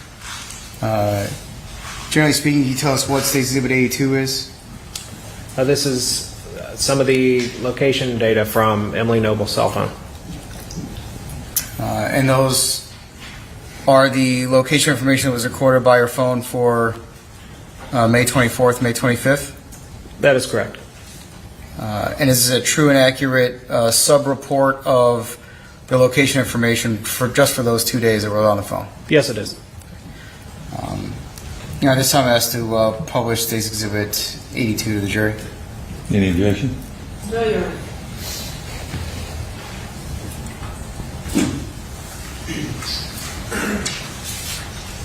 Detective, I'm showing you a portion of State Exhibit 82. Can you tell us what we're looking at here? The first row across is showing GPS coordinates, and then a date and time. And of course, with the time, you'd have to subtract the 4 hours for the Eastern Standard Time. Were you... what did you do to figure out what those locations were? You can actually take those GPS coordinates and enter them in online, and it'll give you it's not down to the foot or anything like that by any means, but it'll give you an idea of the GPS coordinates of where that device was at that date and time. And is that being able to use something like Google Maps in order to do that? Yes, sir. For the record, I'm taking the latitude and longitude that's in the first position there, line 1.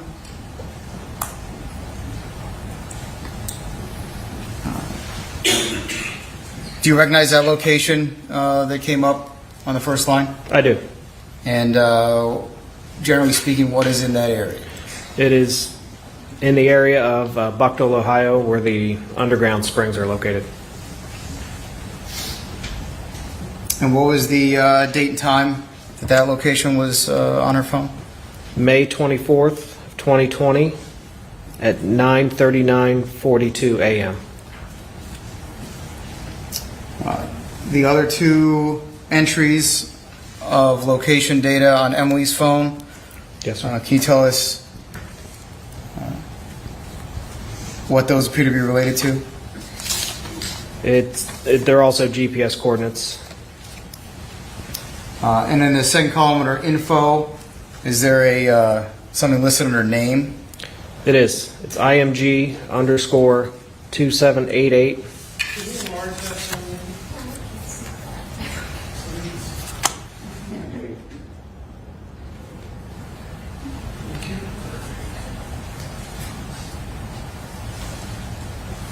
Yes, he used _A. Lines 2 and 3, do they have... you said something under the name that was listed there? It is. It is IMG_2788. img_2789.heic, as well as line 3 is img_2789.heic.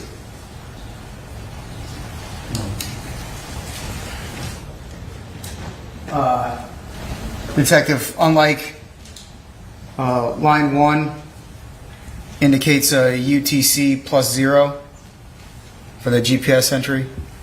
Correct. Does that similarly show up on these two entries? It gives a exact date and time for those. And what were those? What's the name of them?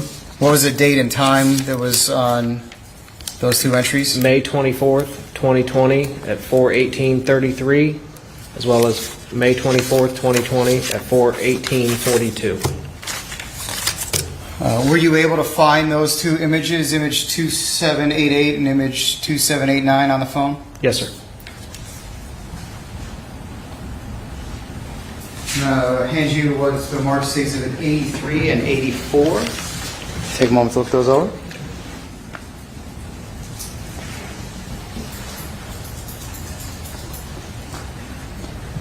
Okay. And can you, generally speaking, what are they? They are two selfie photographs. And are they true and accurate copies of image 2788 and image 2789 that were recovered from Emily's phone? Yes, they are. You have this time it has to publish exhibit 83 and 84 to the jury. Go ahead.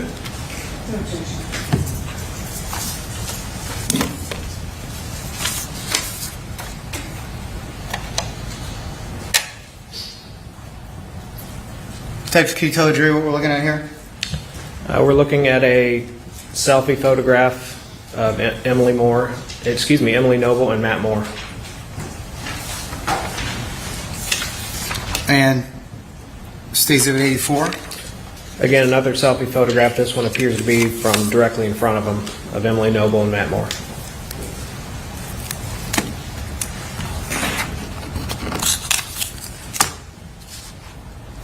Detective, when you look at such an image on the phone forensics, are you able to look at additional details or further data related to that photograph? It'll also give you the approximate GPS of where that phone device was at the time of that image. And you're also able to see things like metadata related to where that photograph came from or what device took that photograph? Yes, sir.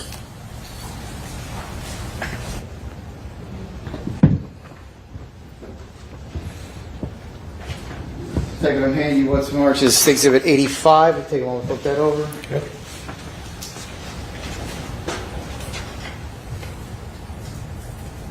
Okay. And can you tell us generally what that document is? It's got the name of the file itself, which is the img_2789.heic that I'd previously mentioned, as well as the creation date and time, and that goes back to the universal time that you have to subtract the 4 hours for, as well as where the path is of that file on the device itself. Jamie, you watched this before. Is he the last witness for the state? I don't believe so. We still haven't got the ME. Oh, that's right. Sorry. Yeah. It's just he's gonna take up all the time today. Oh, by the way, I need to put him on faster speed because he's slow. Your Honor, that's a published state exhibit 85 to the jury.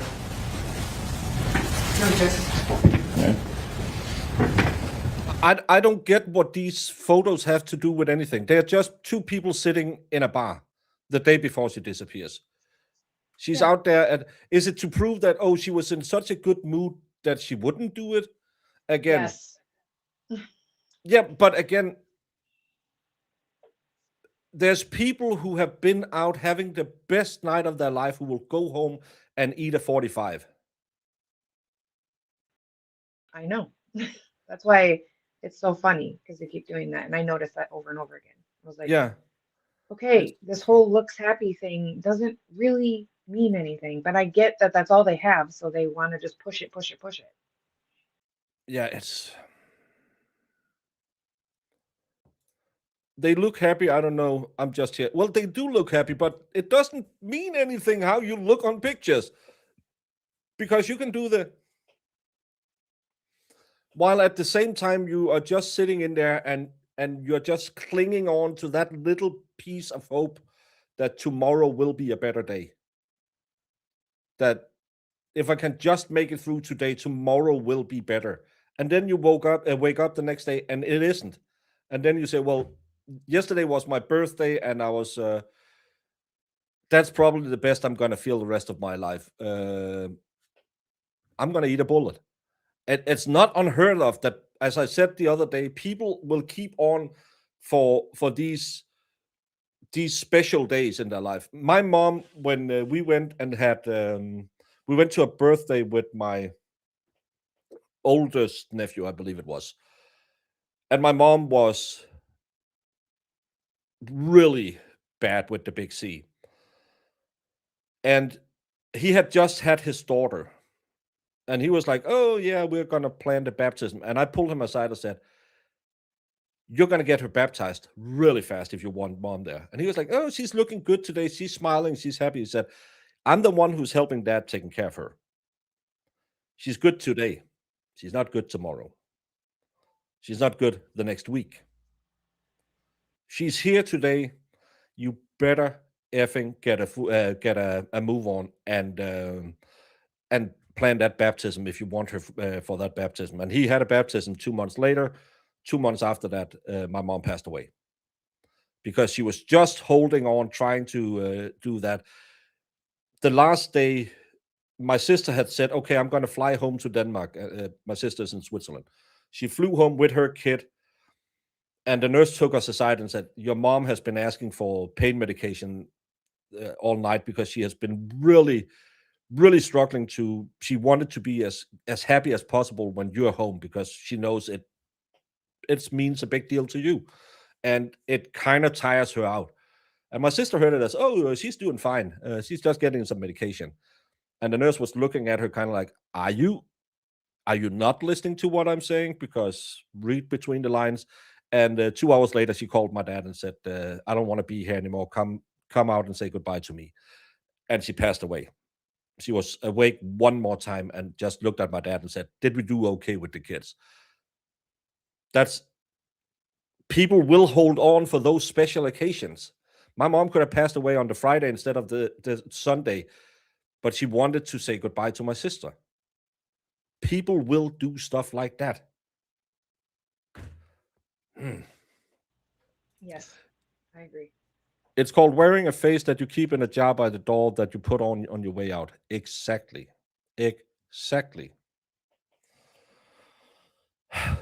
But I don't like when the state is trying to imply all this BS. Detective, that additional information or details, does that indicate a date and time which this photograph was created? It does.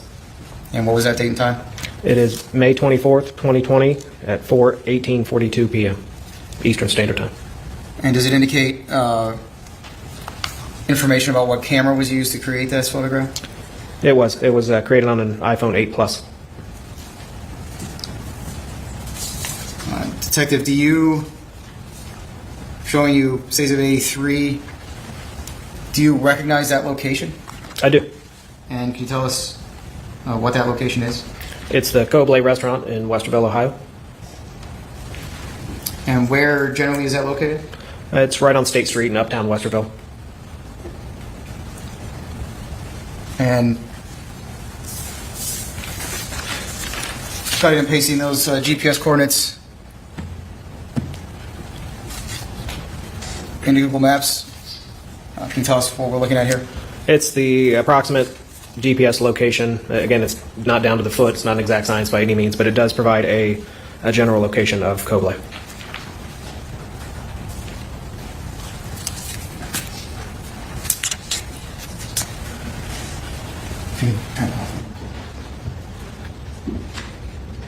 Detective, were you also, in addition to that location data, able to obtain health data from Emily's phone? Yes, sir. I'm going to show you what I'm marking as Exhibit 86. Are you able to see that on your screen? Yes, sir. And as I scroll through that so you can see it. Can you tell us generally what it is that we're looking at here? So this is the health data. It'll show anytime that there is movement of a person essentially holding that device itself, and gives a date and time for when that is launched. And does that appear to be a true and accurate copy of the health data recovered from Emily's phone for May 24th and May 25th? Yes, it does. And at this time, that's to publish Exhibit 86 of the jury.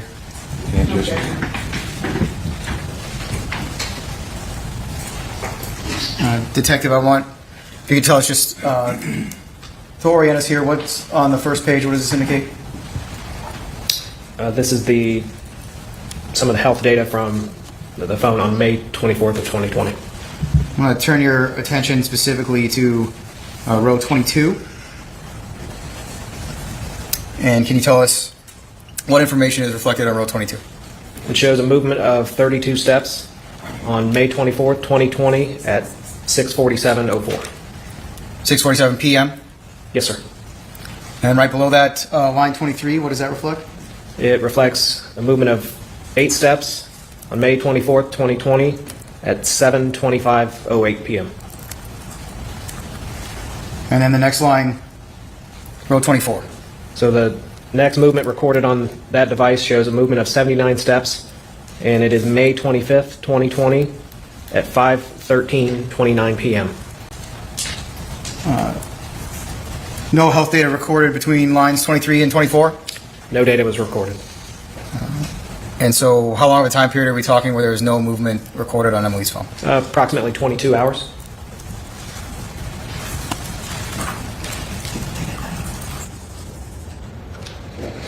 Detective, were you able to look at search terms and web history for the device? Yes, sir. For the record, I'm going to mark the search terms as State Exhibit 87 and the web history as State Exhibit 88. Detective, are you able to see the first page of State Exhibit 87? Yes, sir. And generally speaking, what is it? These are search terms that were located on Emily Noble's device. And the first entry in this report, what date does that indicate? It is January 25th of 2020. And going all the way to the bottom of the last entry, what date would that indicate? May 24th of 2020. Detective, did you examine the searched items on Emily's cell phone? Yes, I did. Did you find any search terms at all related to suicide? Jemima, you're a lawyer. Do you like it when prosecutors do this? I know you're not a criminal lawyer like that, but it's all of this.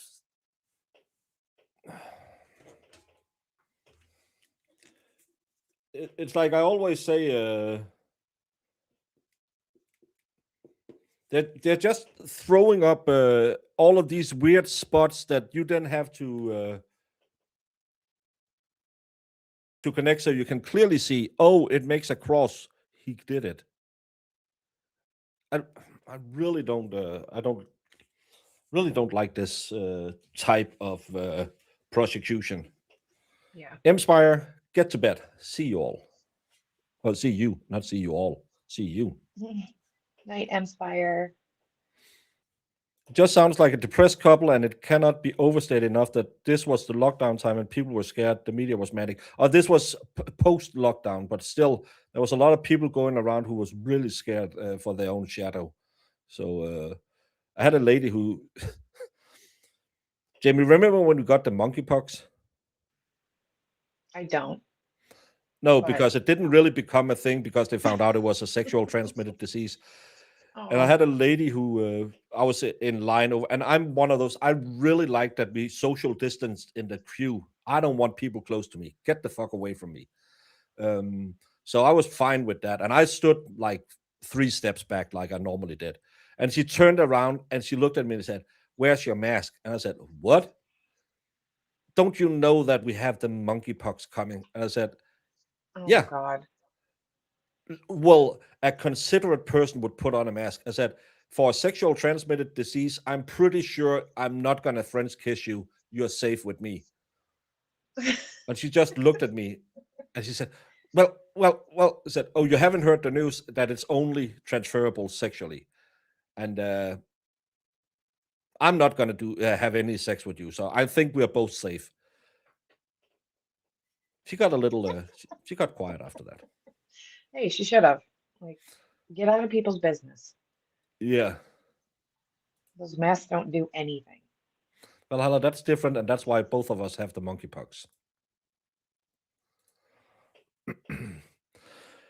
No, I hate it because to me, it's not enough. It's fishing for a conviction, knowing the average person will typically look at this stuff and be like, he must have done it. Look at all the evidence. Yeah, it's the amount of evidence and no real concrete evidence. But all of this, stupid. No, he didn't find her. He did 911 and reported her missing. Her body wasn't found till 4 months later. Suicide? No, I did not. What, generally speaking, types of search terms did you find? A lot of search terms involving plants and foraging and nature. Similarly, Detective, are you able to see State Exhibit 88? Yes, sir. And generally speaking, can you tell us what that is? This is the web history for Emily Noble's device. And what was the date of the first entry on the web history? January 9th of 2020.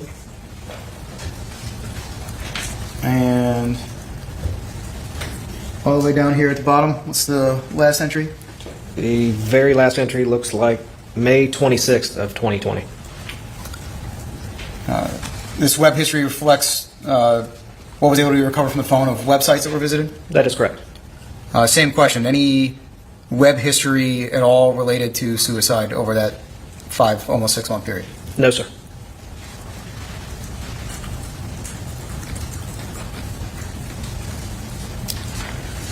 Detective, were you also able to look at the data called timeline? Yes, sir. As well as the data called device events? Yes, sir. I'm going to mark for purpose of the record states of 89 and 90.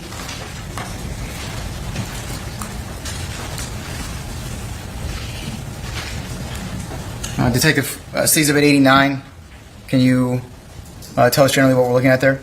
This looks like the timeline of events on Emily Noble's device. And what's the date of the first entry there? May 22nd of 2020. And what is the date of the last entry?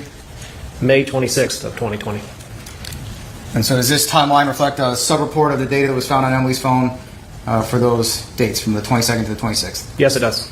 And going back up to the top, can you see how many entries there were in timeline? Looks like 3,386.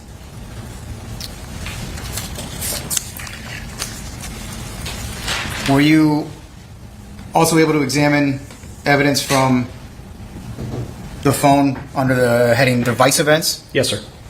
And I'm showing you now for the record State Exhibit 90.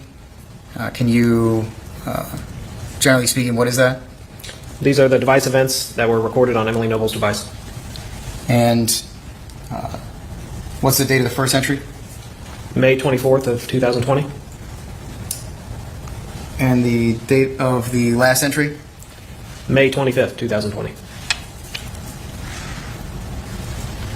Detective, do State Exhibit 89 and 90 appear to be true and accurate copies of sub-reports of the data that was found on the timeline and device events for those date ranges? Yes, they do.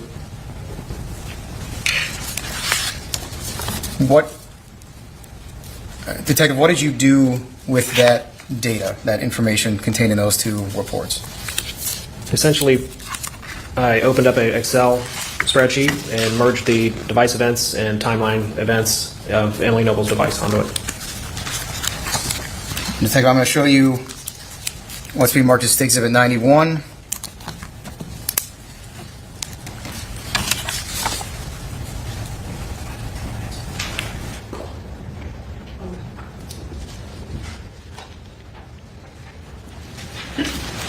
Detective, I'm handing you a very lengthy document, but if you could just take a... Great. involving the device events and timeline involving Emily Noble's device. And is this the spreadsheet that you put together to distill down the voluminous amounts of information that were found on the phone? Absolutely, it was. Your Honor, at this time it has to publish State Exhibit 91 of the jury. Any objection? No. Your Honor, no, thank you.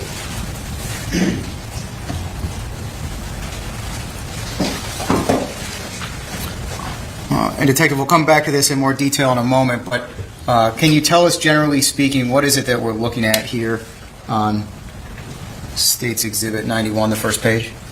It involves the timeline and device events for both Matt Moore's device as well as Emily Noble's device. And it's not coming through real well on the overhead, but are those, there we go, maybe. Is that in different colors? Yes, it is. And can you tell us what the colors represent? The red is Emily Noble's device, and the blue is Matt Moore's device. Yeah, I think this might be a good place to take the mid-afternoon break, if that works for everyone. Ladies and gentlemen, let's take our 10-minute afternoon break. This has been 2.5 hours. Well, that was a break. 1.5 hours, and I don't know what they have proven at all. Exactly. It's with, hey, he had a phone. She looked at a phone. Someone made a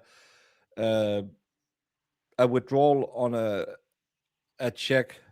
Hey, come on. He's guilty, right? Yeah, all her friends and family are saying she's the happiest person in the entire world. She's so great. Like, this has to be him, right? Yeah. See? Well, Look at all this stuff. told my They sister. fought. I always told my my sister, don't go unalive yourself. But she wasn't. I didn't think she would unalive herself. I never had that idea. What? Yeah. I'm going to ask her that 50 times every time a tragedy happens, but she would never. She's not depressed. Yeah. Crispy, you have missed nothing. It's the silent ones you have to be worried about. It's not, but again, it's just, this is weird. State they argued with each other, therefore the defendant must be guilty. Yeah, and he smoked in the house. You forgot that he smoked in the house. That's whatever it is. And I've seen a few people mention it. I'm not going to go into Mike and his breakdown. I'm going to do that at nighttime. Daytime is for trial. Nighttime is for drama. So I'm going to do that later if I'm going to do anything about it. Yes, I have seen it.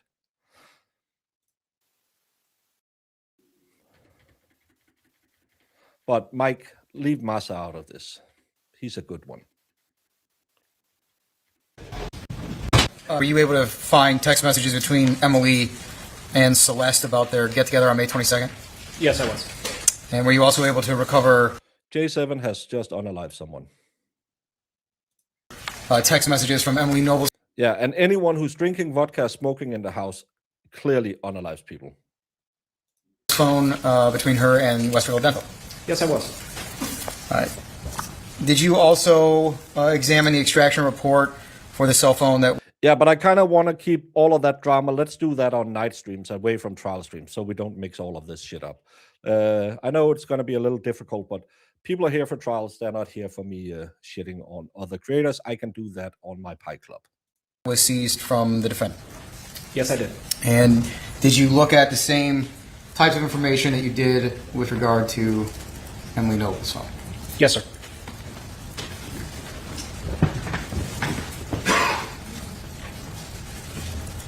I'm going to show you, for the record, what's in March 6 Exhibit 89, or excuse me, 92. Do you recognize that document, sir? Yes, I do. Did we just skip 92, all of yes, this? sir. And is that a true and accurate copy of the sub-report of the location information that was recovered from the defendant's phone for May 24th and May 25th? Yes, it is. Without going through all of it line by line, can you tell us generally where the device was shown to have gone on that day? It was shown to go down to Bucknell, Ohio, or Buchtel. There's discussion on how to pronounce it.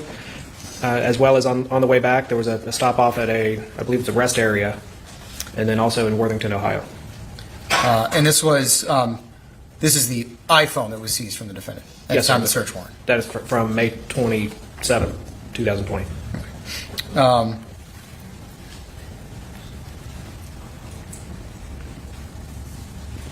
Did you also locate a photograph from the morning of May 24th? Yes, I did. If I may approach. Bucknell. Okay. Do you recognize that photograph, sir? I do. And generally speaking, what is it? It's a photograph of Emily Noble down at the Bucknell water supply from May 24, 2020. You want us to publish that to the jury? No, thank you. Detective, I'm showing you Jamie, I might. I'm going to stop trial streaming. Why? What the fuck does this have to do with her hanging in a wood? I know. Well, it's all these. Look at all these happy pictures. It's obnoxious. She doesn't have alky legs, so I can't even look at that. and this is where T-Rex picks up his lot lizards. Other than that, I don't. What do I need this for? Yeah, show me all the sinister text messages and all the biological evidence. All the threats against her and oh, Exactly. Show me what you found in the car where he transported her down to this place. the physical Show me all evidence, the evidence. Yeah. broken All the hyaloid evidence where he bone. walked in the woods. Yeah. Yeah. I know. Oh. It's because they got nothing.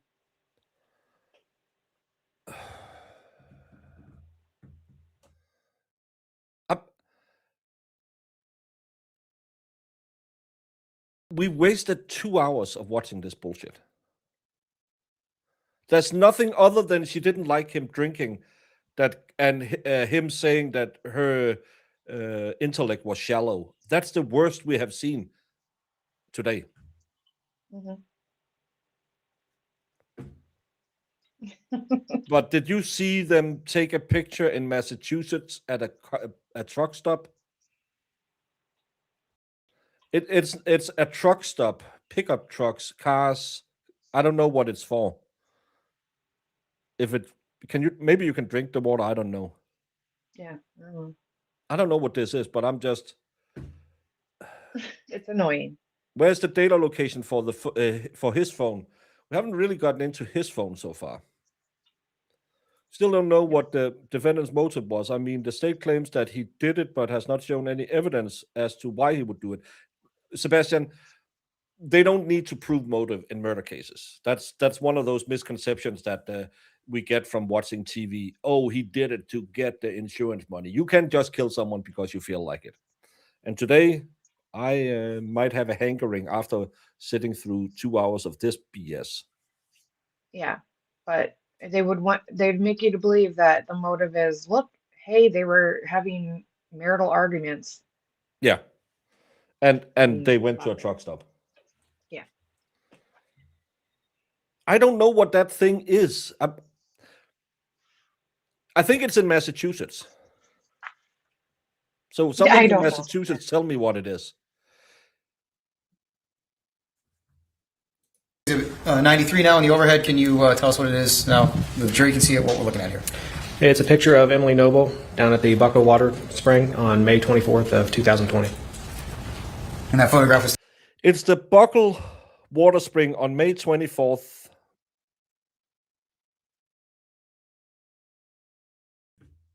I don't know what that is. Taken that morning? Yes, sir. Detective, did you also examine health data Yes, I did. from the defendant's iPhone? That is correct. And again, for you to see, I'm showing you what's been marked as Exhibit 94. Do you recognize that document, sir? Yes, I do. And generally Is water from the Bucktail Spring safe to drink?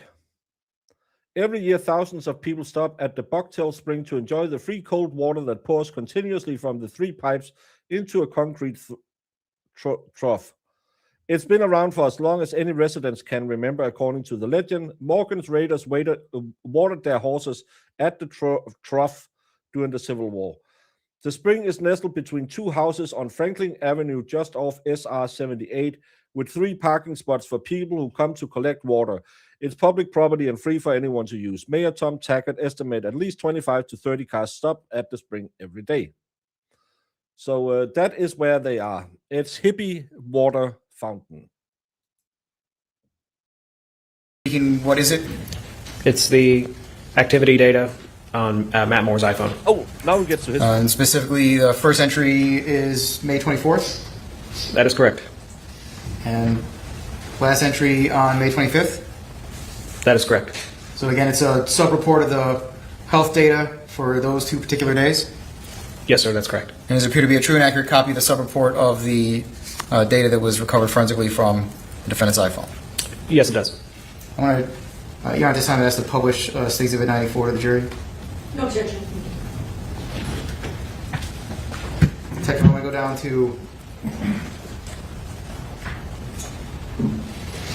lines 28 and 29. Okay. Can you tell us what we're looking at there? It is 2 separate health events that were recorded on Matheau Moore's iPhone. And what were the date and time, approximately, of that movement of the cell phone? The first one is movement of 18 steps on May 24th, 2020 at 7:29:18 p.m. And row 29? It is another movement of 6 steps on May 24th, 2020 at 7:33:31 p.m. After that movement, around 7:30 p.m., when's the next movement that's recorded on the device? After that movement, around... At Why is that important? She's last seen alive at 9 to 10. This is UTC, that's why it's 4 hours ahead. If he's walking around at 7:30, yeah, he might have gotten the time wrong when he was up pissing. It do happen sometimes like that. Sometimes it be like that. That you wake up and you take a piss and you forget when you did it because you're tired. Yeah. And the next time he walks around is at 1. That's when he said he woke up. 7:33:31 p.m. After that movement, around 7:30 p.m., when's the next movement that's recorded on the device? The next movement that is recorded is May 25th, 2020 at 1:36:41 a.m. And after that movement at 1:36 a.m. on May 25th, what's the next movement recorded by the phone? The next movement of 44 steps is from May 25th, 2020 at 3:58:51 a.m. So approximately 4 o'clock in the morning on May 25th? That is correct, sir. Row 32? It is a movement of 19 steps on May 25th, 2020 at 4:26:19 a.m. So roughly 4:30 after that movement at 4 o'clock in the morning? That's correct. And then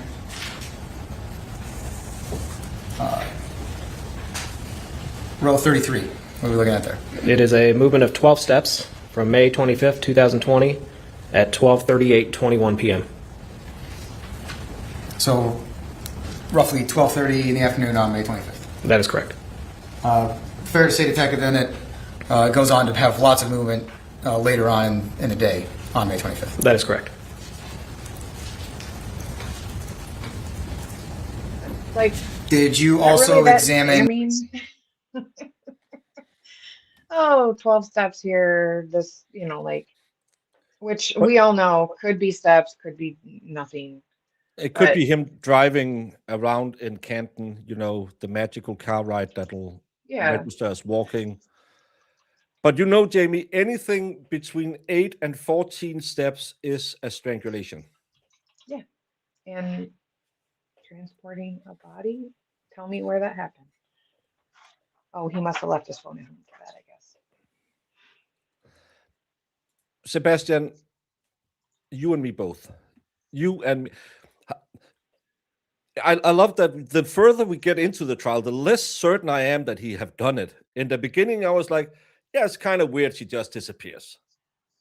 Kind of don't seem okay. She had some traumatic experiences in her life, but come on, bro. And now everything is the biddies who didn't like her new boyfriend. He took some steps at some point. He smoked in the house. He drank vodka out of the bottle. They look really happy in photos. Yeah. Yeah. Search terms and web history that were recovered from the defendant's iPhone. I did. And does showing you State Exhibit 95. Are you able to see that document, sir? Yes, I can. And generally speaking, what is it? It's the search terms that were recorded on Matheau Moore's iPhone. And what's the date of the first entry? January 26th, 2020. And the date of the last entry? May 26th, 2020. And does State Exhibit 95 appear to be a true and accurate copy of search terms? It does. Hey, Hulda Sixwordsdottir. How is Spain treating you? Hopefully it's warmer than it is in Denmark. And Happy New Year to you as well. I hope you got in the new year with all your toes and fingers and everything's good. Jamie is calm. That's why she's a good co-host, because I'll go yelling and she'll just say, yeah, okay. Well, I'm actually working today, so. Yeah, shh, don't tell her boss. Why does he said vodka? Because it's called vodka. But Hey gotta there, be G. needed most of the time. That's what I thought first too. But the more the state drags it on, the less inclined I am to his guilt. The prosecution needs to rethink their strategy. Exactly. We don't know if he did search hoes like to hang in the woods. If I ask to publish State Exhibit 95 to the jury? No objection, Your Honor, thank you. I'm going to start with roll number 92.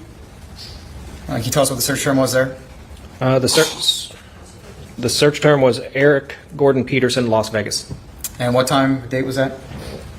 It was May 20th, 2020 at 2:15:01 p.m. And the next entry there, row 93. It is from May 22nd, 2020 at 1:59:09 p.m. and the search term is Edward Gallagher trial. Detective, I'm going to show you what's been marked as State Exhibit 96. Generally speaking, are you able to see that document, sir? Yes, sir. And generally speaking, what is it? It's the recorded web history for Matheau Moore's iPhone.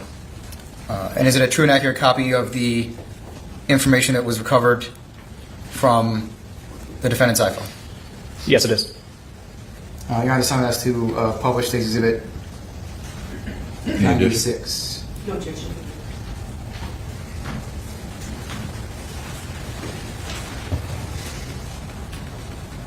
Detective?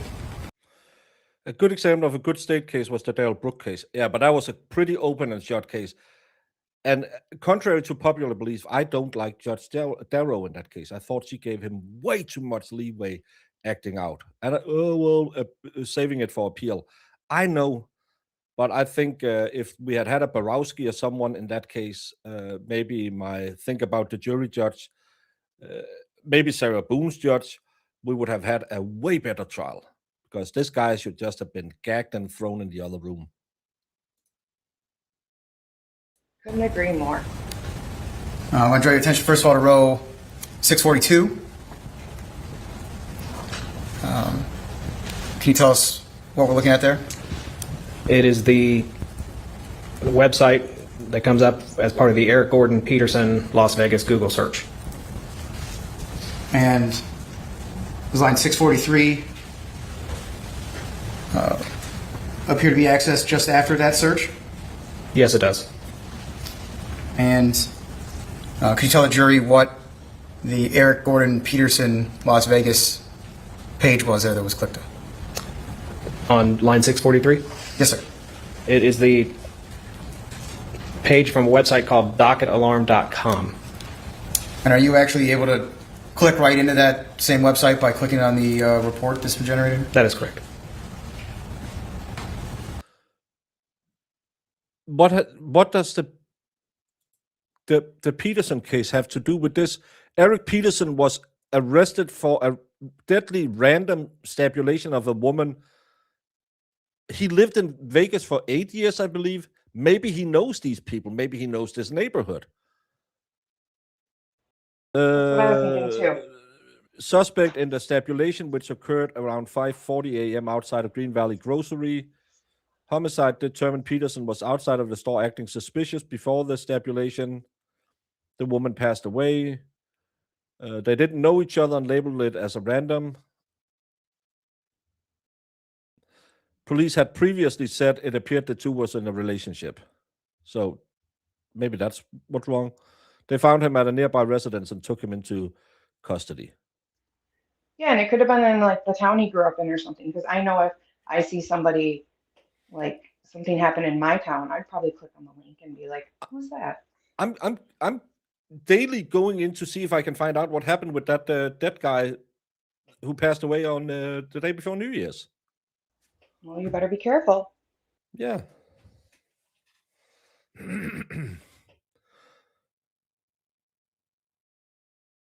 Yeah, I just looked up the term trooper proctor. Yeah, but again, if it was a one-to-one case, or if it was the Brian Walls Googling how to unalive someone and get away with it, then maybe I would take it suspiciously.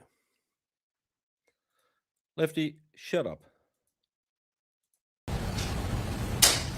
And so clicking that brings up this webpage, the Stock Alarm webpage. That is correct. That was only one And case that didn't work in. can you tell us what the Eric Gordon Peterson case appears to be about? It looks like Mr. Peterson was charged with murder. In a stabulation.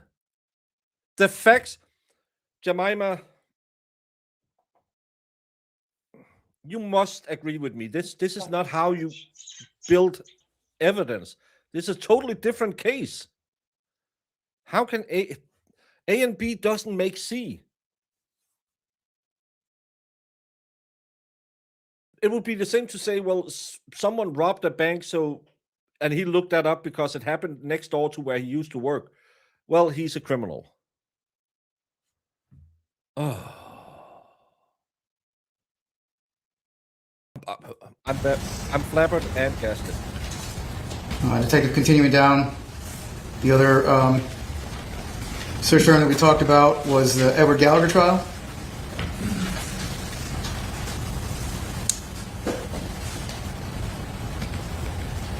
Detective, turning attention to row 666. Does that appear to reflect the web history that was associated with that search term? It does. And what was the date and time of that? May 22nd, 2020 at 1:59:09 p.m. Were there articles accessed after that time with regard to Edward Gallagher?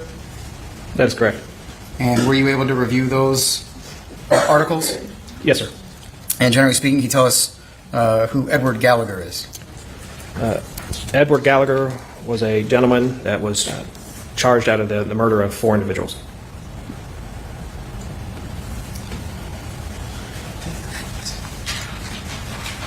Detective, just for the record, Trinity Exhibit 97, were you able to create a sub-report of the timeline entries for Mr. Moore's iPhone? That is correct. And showing you what's been marked as 6797. Does that appear to be a true and accurate copy of the timeline report for Mr. Moore's phone? Yes, it does. And then showing you. If this is the same Gallagher, the 4 people he was accused of unaliving, he's a decorated war hero who was found not guilty in unaliving and other serious crime in a court-martial, but his trial shed light on the secret world of Navy SEALs and the military justice system. The people he was accused of unaliving was ISIS fighter that he stabulated in the neck.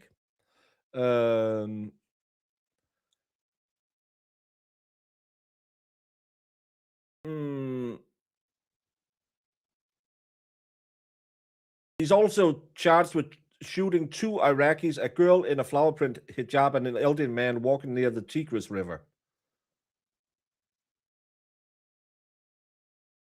This has nothing to do with this case.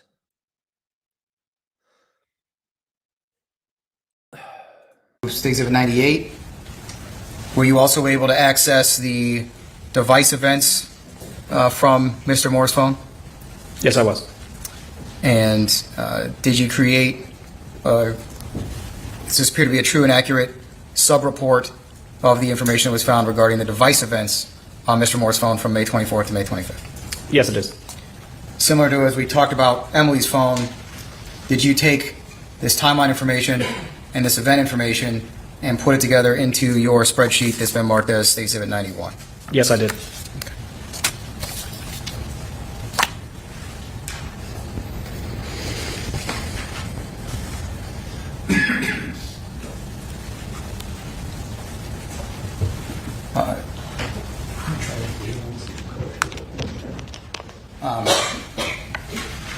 I'd like to publish State Exhibit 91 to the jury. I'm going to try the digital version of it, see if the color shows up any better on here than the document camera.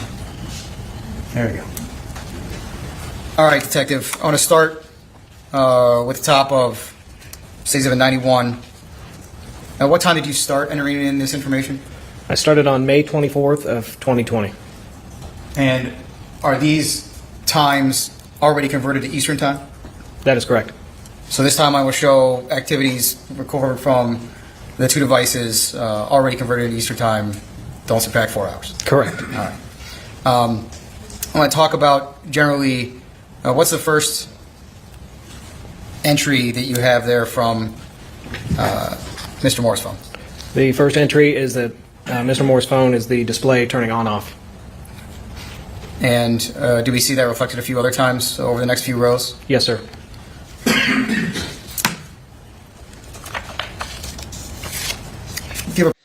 Well, it kind of seems like it that they should have been around that time. Again, show us what those, because they could go into to the search and just show me on Google what he searched and then read what the fucking case is. Well, it was a murder trial. How many murder trials have I? If you bring in me, Jamie, Marissa, Jemima, and put our Google search history out there, we would be guilty in every crime ever. Yes, I would. Because we Google a lot of dead people. A lot of ways people gotten dead. Yeah.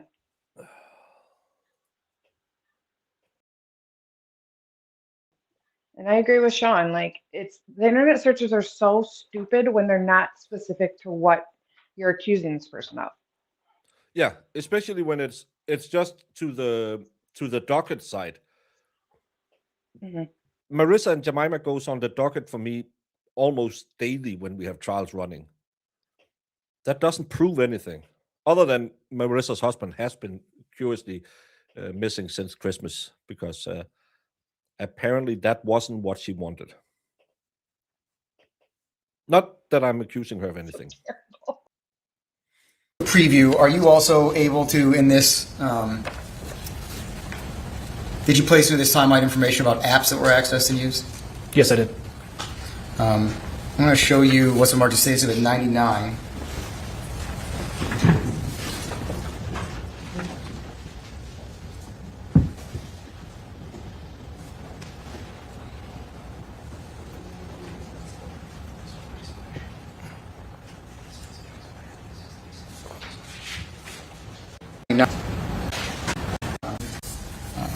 But I asked this time to publish State Exhibit 99 to the jury. May 24th, 2020, 6:26 p.m. Eastern Time. Yes, sir. 6:26:07 p.m. And does that indicate if that message was read? It does. And what time was that message read? At 6:26:27 p.m. On the top of page, no, the second page of the exhibit, does there appear to be a message in response? That's correct. And I want to turn your attention to the last two entries. Is there a message that was sent May 24th at 6:27:14 p.m.? That is correct. And what time did it indicate that was read? That was read at 6:27:15 p.m. And then was there a message sent at 6:33:46 p.m.?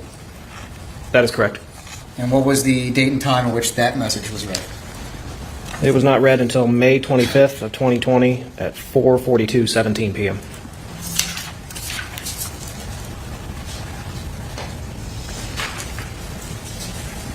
Going back to State Exhibit 91. See if I can zoom this in a little bit.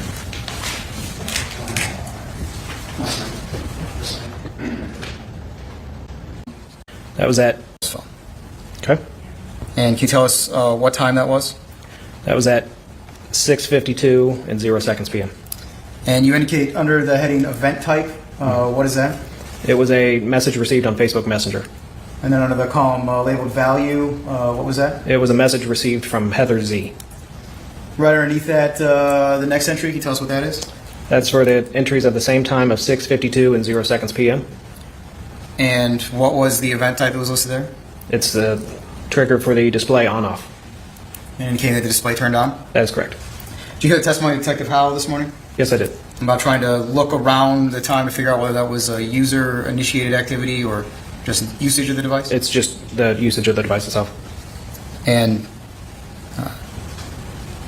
That's not true. That's not true. We know this from the Karen Reed case. Display on can't be the app if she has notifications that light up her display. Because some of you weirdos will have your display light up when you get a notification. That's not true at all, that someone has to access it.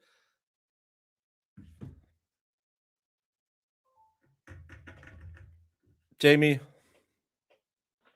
Yes, Baker.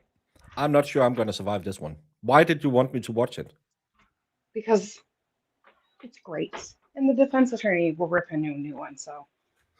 And again, let's say, oh, he heard something come in on her Facebook, because again, if you then turn your phone over or pick it up, it might switch on the screen, and then you can read the message on the screen if the notification is on the screen.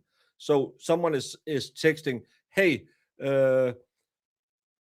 I saw Emily, I don't have your number, Mike, or whatever. It could also be that happened, because my screen turns on when I'm fooling around with my phone. Exactly. It's stupid. Yeah, and don't let your battery run into red. No.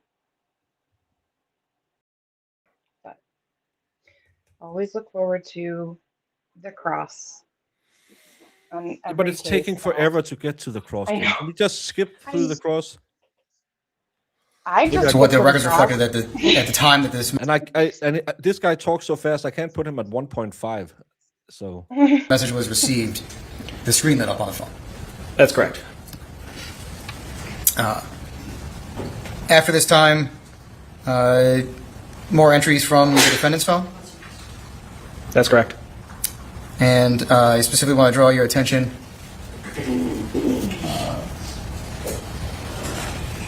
to the entry at 7:37 p.m., which is line 25.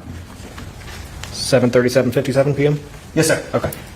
And can you tell us what that entry was? That was a outgoing call that was placed to somebody named Brian. And that was an outgoing call placed on the defendant's phone? It was an outgoing call from Mr. Moore's phone, yes. And approximately what was the duration of that phone call?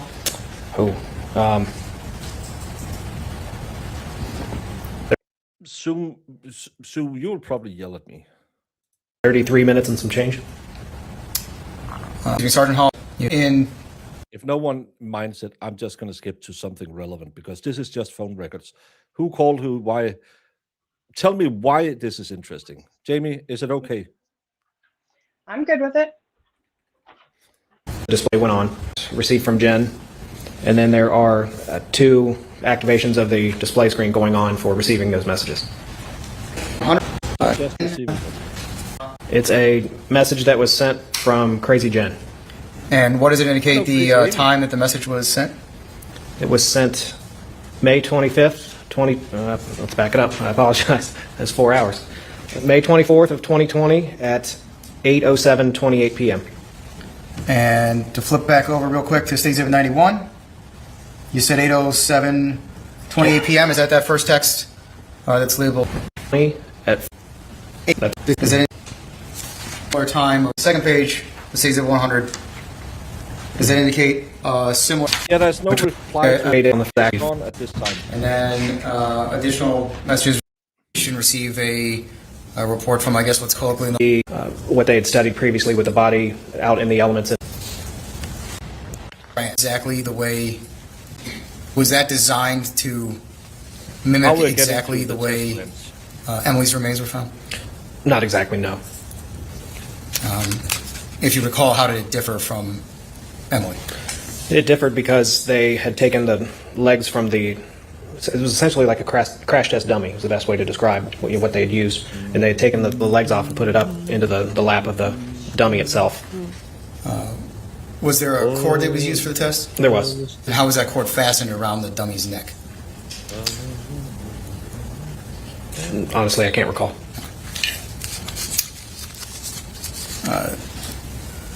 Detective, one last thing about cell phones. We talked towards the end of your spreadsheet about something called Signal app. Yes, sir. Can you tell the jury what Signal app is? A Signal app is a way for 2 users to communicate, Here comes similar to like text messaging, but it's more encrypted, so it can't be read from a third party. It's a lot more secure than a general text message would be considered. Was there a question about whether content from the Signal app would have been recovered during the forensic extractions done of the phone? That is correct. And just so we're clear, we're talking about the defendant's iPhone. Yes, sir, that's correct. As a result of those concerns, was an additional search warrant obtained in order to manually search the phone? Yes, there was. How was that manual search of the phone conducted? It was conducted with Detective, I believe he's a lieutenant at this point. If I call him Sergeant, I apologize. Detective Sergeant Alloway and myself. And I essentially was standing over him and recording the screen as he manually entered the Signal app on Mr. Moore's iPhone, and we examined it that way.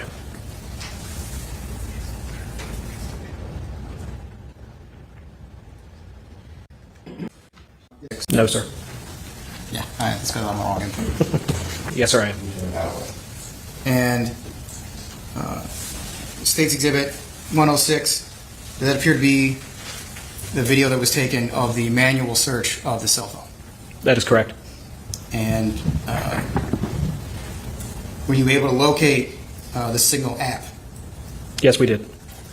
And inside the Signal app, how many conversations were located? There was just one conversation. And were you able to determine any kind of user info for that communication? Yes, I was. And who was that communication with? It was communication with somebody through the app named Ridge, R-I-D-G.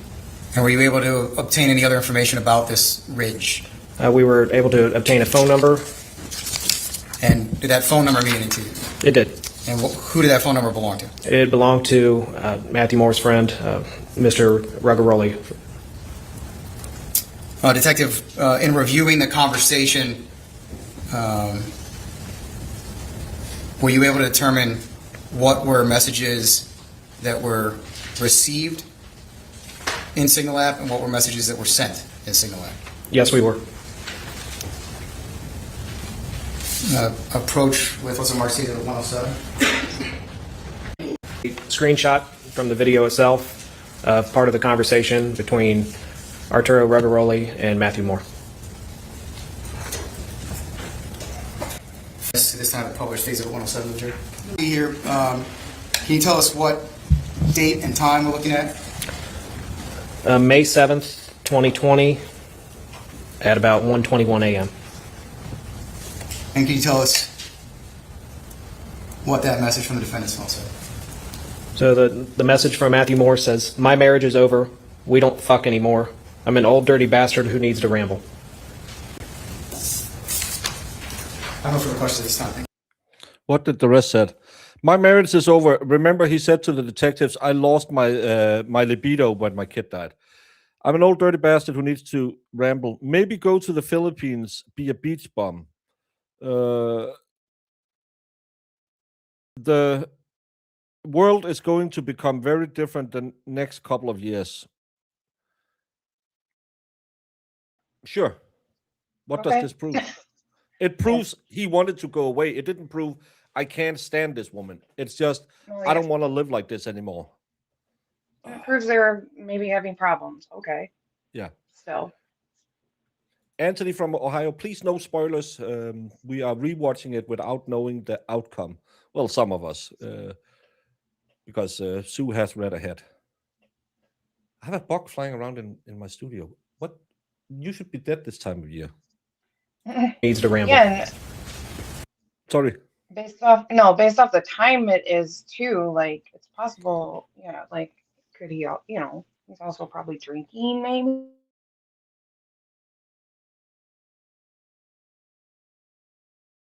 Vent to people. Yeah. These are drunk DMs. This is how it is, yeah. Yeah, yeah. Yeah. It means he's depressed and wants to run away. Yeah. Does he even eat a ham sandwich, though? Well, if he laughs while eating a ham sandwich, then he's guilty of colluding with the defense. We know that. No, thank you, Anthony. I'm just saying it for everyone, so everyone, yeah. Because someone did go into the Discord and say, "Oh, blah blah blah," and I deleted that. So yeah, Anthony is a fine chap. He won't spoil anything. I'm pretty sure he won't, but I just put it out there for everyone. It's not. I don't distrust Anthony more than the rest of you. He trusts me less than anybody because I don't know why, but sometimes I get. Yeah, you blabber and then you hit me. Exactly. I blabber and I'll probably spoil it before anyone does. Yeah. I don't know for the question.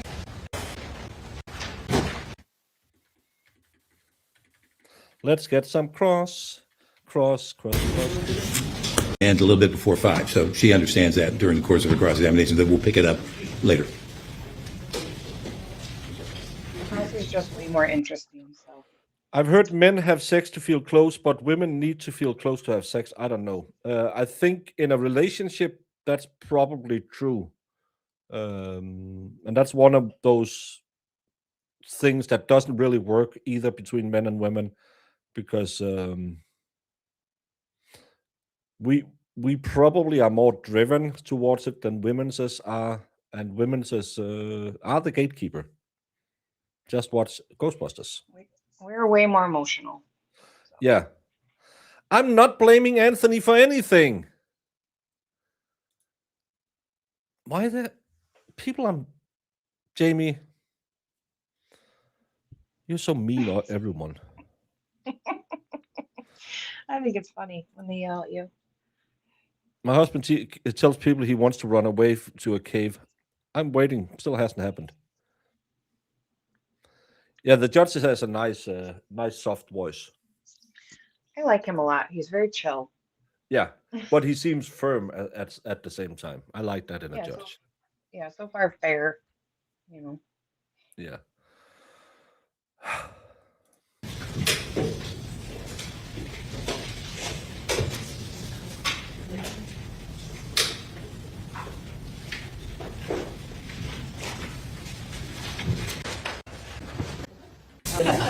Just go on, I'll keep track. Don't you worry about it. Thank you.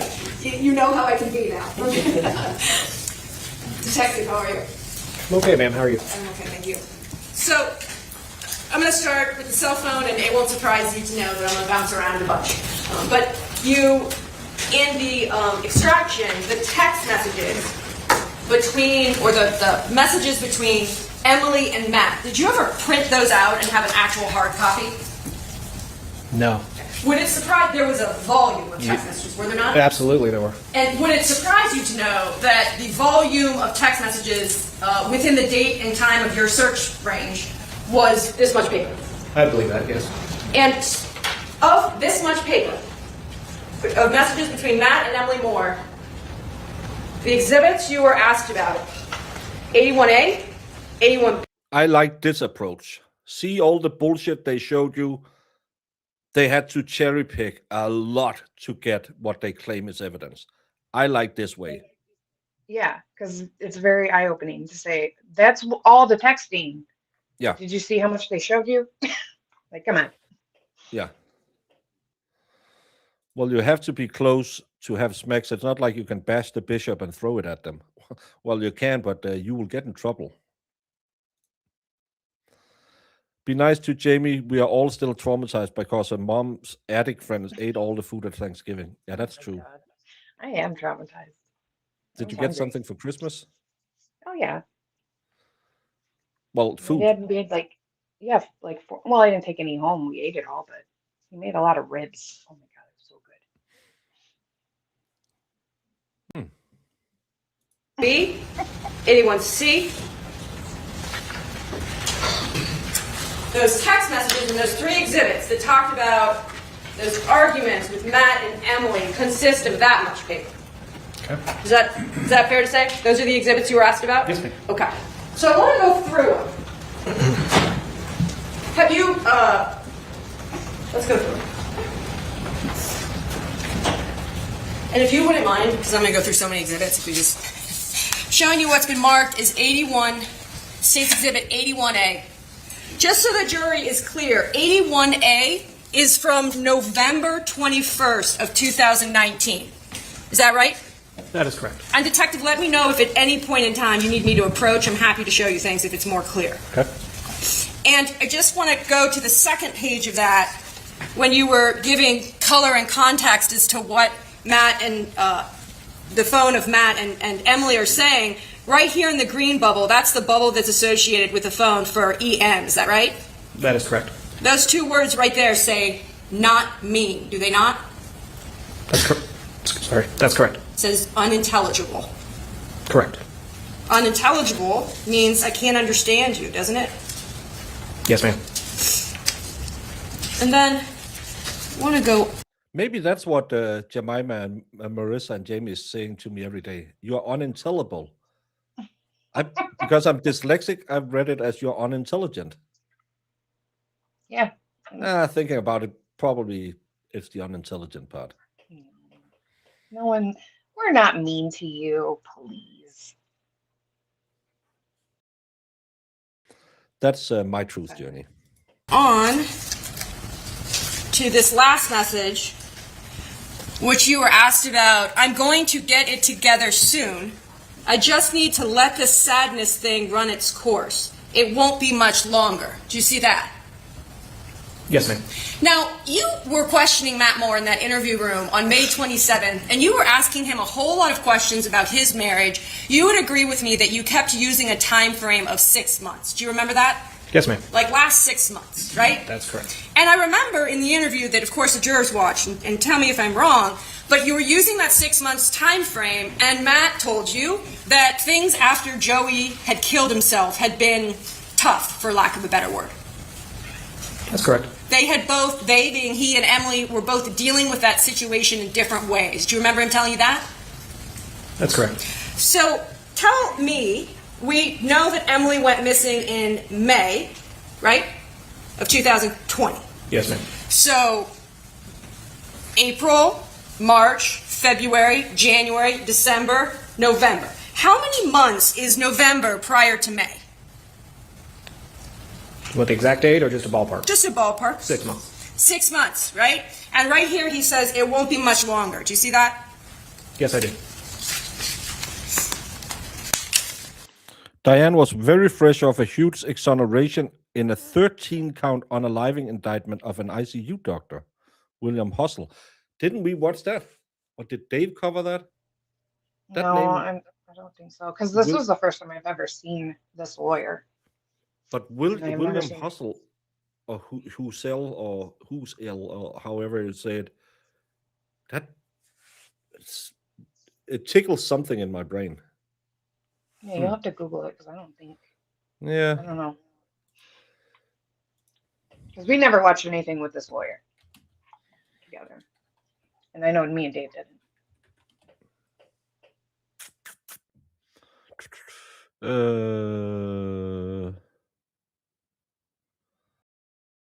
I don't know if there's any videos about it. Was it even shown? Yeah, it looks. I don't know.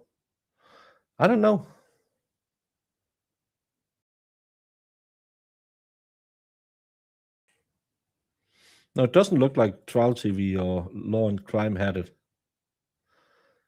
Maybe VBNS 10 TV has it. Yeah, no, Court TV did have it. I'm pretty sure I've heard about that case.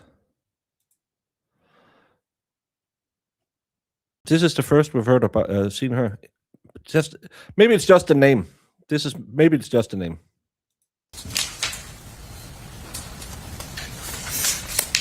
Going to 82B. Just want to make sure you were asked about it again. The blue bubbles are, let me move it up. The blue bubbles are from the phone identified as Matt Moore. First 5 words, December 31st, 2019. So New Year's Eve, I don't want to argue. Do you see that?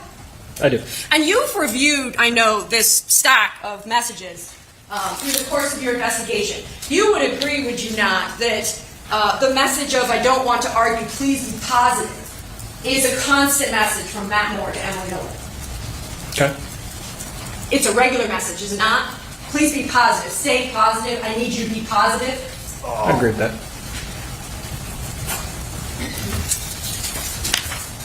No, we're gonna go through all of this. It's about an hour left. I'm gonna go make some food. As evidenced by second page of Exhibit 81B. Yeah, I know someone covered it, but no streamers popped up when I Googled it. I'm sure I know this. I'm sure I know that name from somewhere. Maybe no, Ricada didn't cover it. Legal Vices, maybe. I'm not. Yeah, I didn't. Maybe. Try and be positive. That's a blue bubble, is it not? Yes, it is. I also want to just go up because you were asked about this earlier. Her and Jose. The green bubble is associated with the EM phone, right? And this is New Year's Eve. Do you see how she said, or the green bubble says, you used the wrong word? It's singular. Do you see that, detective? I do. So one word is enough for the user of the green bubble to be this upset. Objection, Your Honor. Plus speculation. He can answer that question. It's one word that causes this chain of text. Yes. Want to go to 81C. Do you agree with me that this text exchange is from February of 2020? Yes, I agree. So we have the text exchange with respect to disagreements with Matt. We have 81A, which is in November of 2019, right? Yes. 81B, which is in New Year's Eve of 1920. Happy to show it to you. 1920? 2019? 2019. Okay, no, sorry. It's okay. It's been a long day. I get it. Me too. So I had to pause. I mean December 13th of year 2019 going into 2020. That's what I mean. Okay, yes. Okay? That's 81B. Now I want to talk about 81C. Is now we're in February of 2020. Yes. February to March, March to April, April to May. This is more than 3 months before Emily goes missing, is it not? That is correct. And these text messages that were asked about what Matt Moore, blue bubble, and green bubble of Emily, right? He's talking about the medication I got today isn't working. I'm extremely anxious. Can I have one of your Valium? Where are you? Do you see that in 81C? No, can you pull down just a little? Of course I can. Thank you. Oh, otherwise. Oops. In the drawer on the right of my sink on my way home. Do you see that? I still can't see the message above that you were referencing. Yes, there you go. Okay, yes, I see that. And then let me scroll up where he ends it with a thank you. Do you see that? I do. What happened in or around March 11th of 2002 with respect to COVID? Do you remember that, Detective? March 11th of 2020? 2020, yeah, sorry. Essentially, the world seemed to shut down. The Governor, DeWine, issued a emergency stay-at-home order, did he not? Correct. I mentioned that because I was listening to your testimony and it hit me when on direct examination the prosecutor was asking you about the frequency of the word love in text messages between Emily and Matt. You are aware, of course, that Emily had a full-time job. She worked for the government or the state. Yes, ma'am. And I'm going to focus on August 2019 to May of 2020. Joey kills himself. Emily takes leave from work, does she not? That is correct. For about 3 or 4 months. Yes. She then returns to work. Yes, she does. The governor's stay-at-home order in mid-March forces her to have to go home and work remotely. Would you agree with me on that? Yes, I would.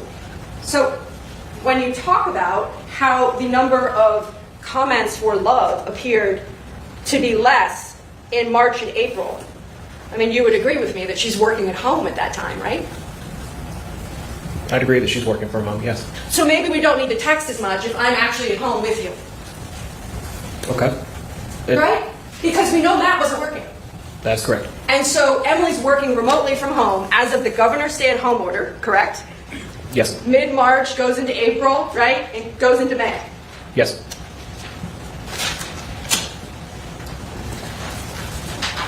I want to go back through. Well, let's talk about this. This 81 series. These are kind of, we can call them the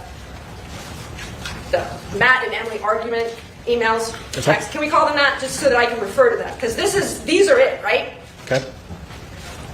You would agree with me that at no point in these, maybe it's 10 or 12 pages, certainly the jury can count, does it say, I hate you? Correct? That's correct. I want you dead? Objection, Your Honor. Hearsay? What is it? Hearsay? From whom? It's cross-examination, Your Honor, as to what these text messages do or don't say. You're referring to what's on That's the correct. document. That's correct. I just want to make sure I'm clear from your earlier order that... From the defendant. Okay, These are from the defendant. As long as we're clarifying that, so we make sure we're talking about the stuff that's supposed to be substantive. Okay, let me be very clear. Messages from Matt Moore's phone do not include the following words. Let's go through this. I hate you, correct? That's correct. I want you dead, correct? Correct. That is never in there. I am going to kill you, correct? Correct. I am going to divorce you, not in there, correct? No. In fact, the one message you did read was where he said, if you want to divorce me, let me know. Isn't that correct? That's correct.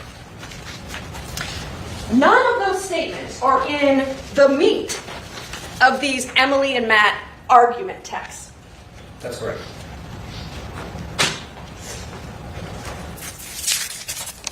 Let's go through some of the... I'm going to come back to the cell phones, but I'll go through some of the... One moment, Ron.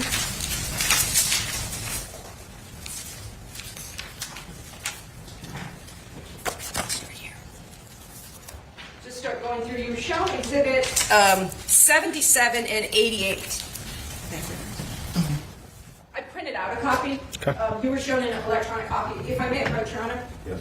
Just want to make sure. Are the 77 and 80? So we got that.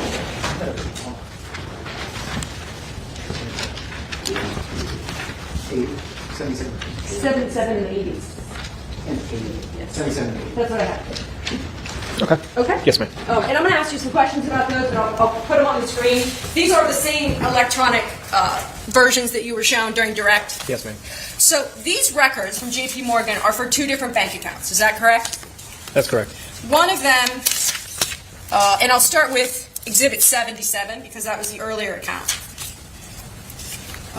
Do you recognize that as the face sheet? Yes. And this account, right here, it has the account numbers. Let me zoom in so the jurors can see it. Do you recognize this, Detective? Yes, I recognize. Okay. So I just want to go to, if I can, this is Emily Noble's own bank account. Would you agree with me on that? Yes. No one else, his name is on this bank account, right? That is correct. And the amount, it's hard to see here, but would you agree that the total assets is $97,000? It's hard to see, but that looks accurate, yes. If I may approach, Your Honor, because I want to be sure I'm accurate. Sorry about that. No, it's hard to...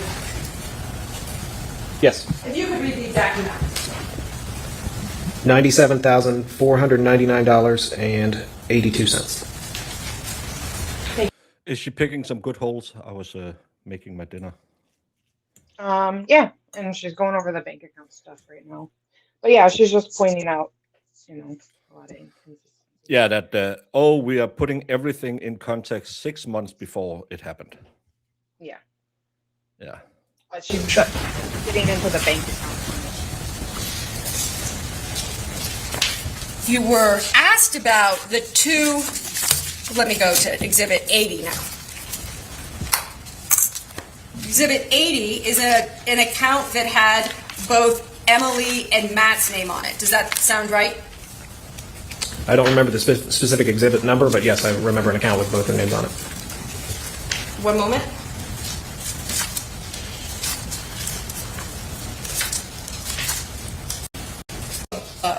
Exhibit 80, just so we can see account title. What names are listed there? Matheau Moore and Emily Noble. And it indicates that it's a checking account, does it not? Yes, it does. And so, I'm going to get to the balance of this account, if we could. Just give me one moment. If I may approach, Your Honor, it's hard to see.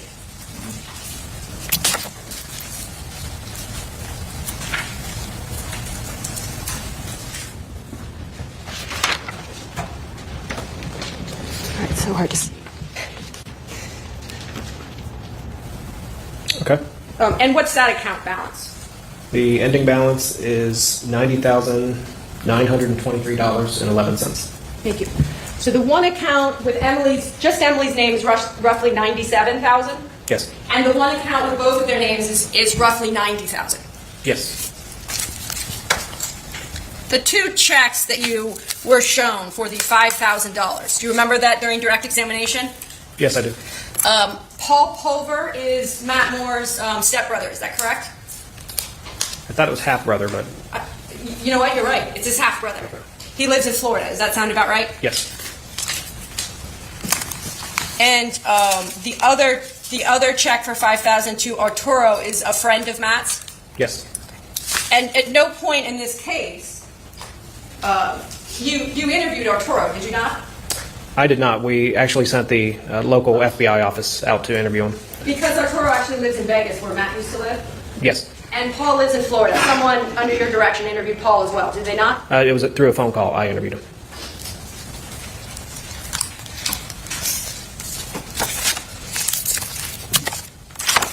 I want to close the loop, if I can, on the issue of money. You wrote a summary, an investigative summary of your work in this case, did you not? Yes, I do. And tell me if you ever need to refer to it. I have an extra copy, but you are aware, certainly, and included it in your investigative summary, that Matt Moore's mother died prior to Joey dying in 2019. Do you remember that? Yes. And when, through the course of your investigation, you learned, did you not, that Matt Moore inherited between $300,000 and $400,000 from his mother when she passed in 2019? That sounds accurate, yes. And you also knew that, and you became aware through the course of your investigation, that Emily Noble had a life insurance plan through her work. Is that correct? That is correct. And you further learned through the course of your investigation that Matt Moore never submitted an insurance claim against that policy. Is that correct? That's correct.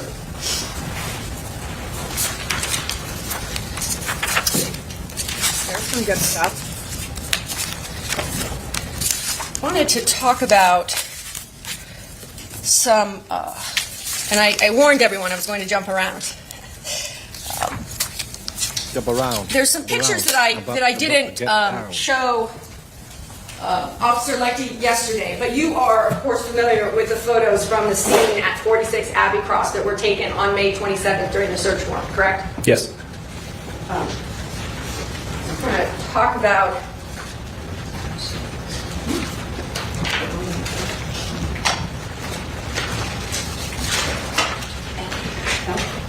I'm sure that I'm on hold.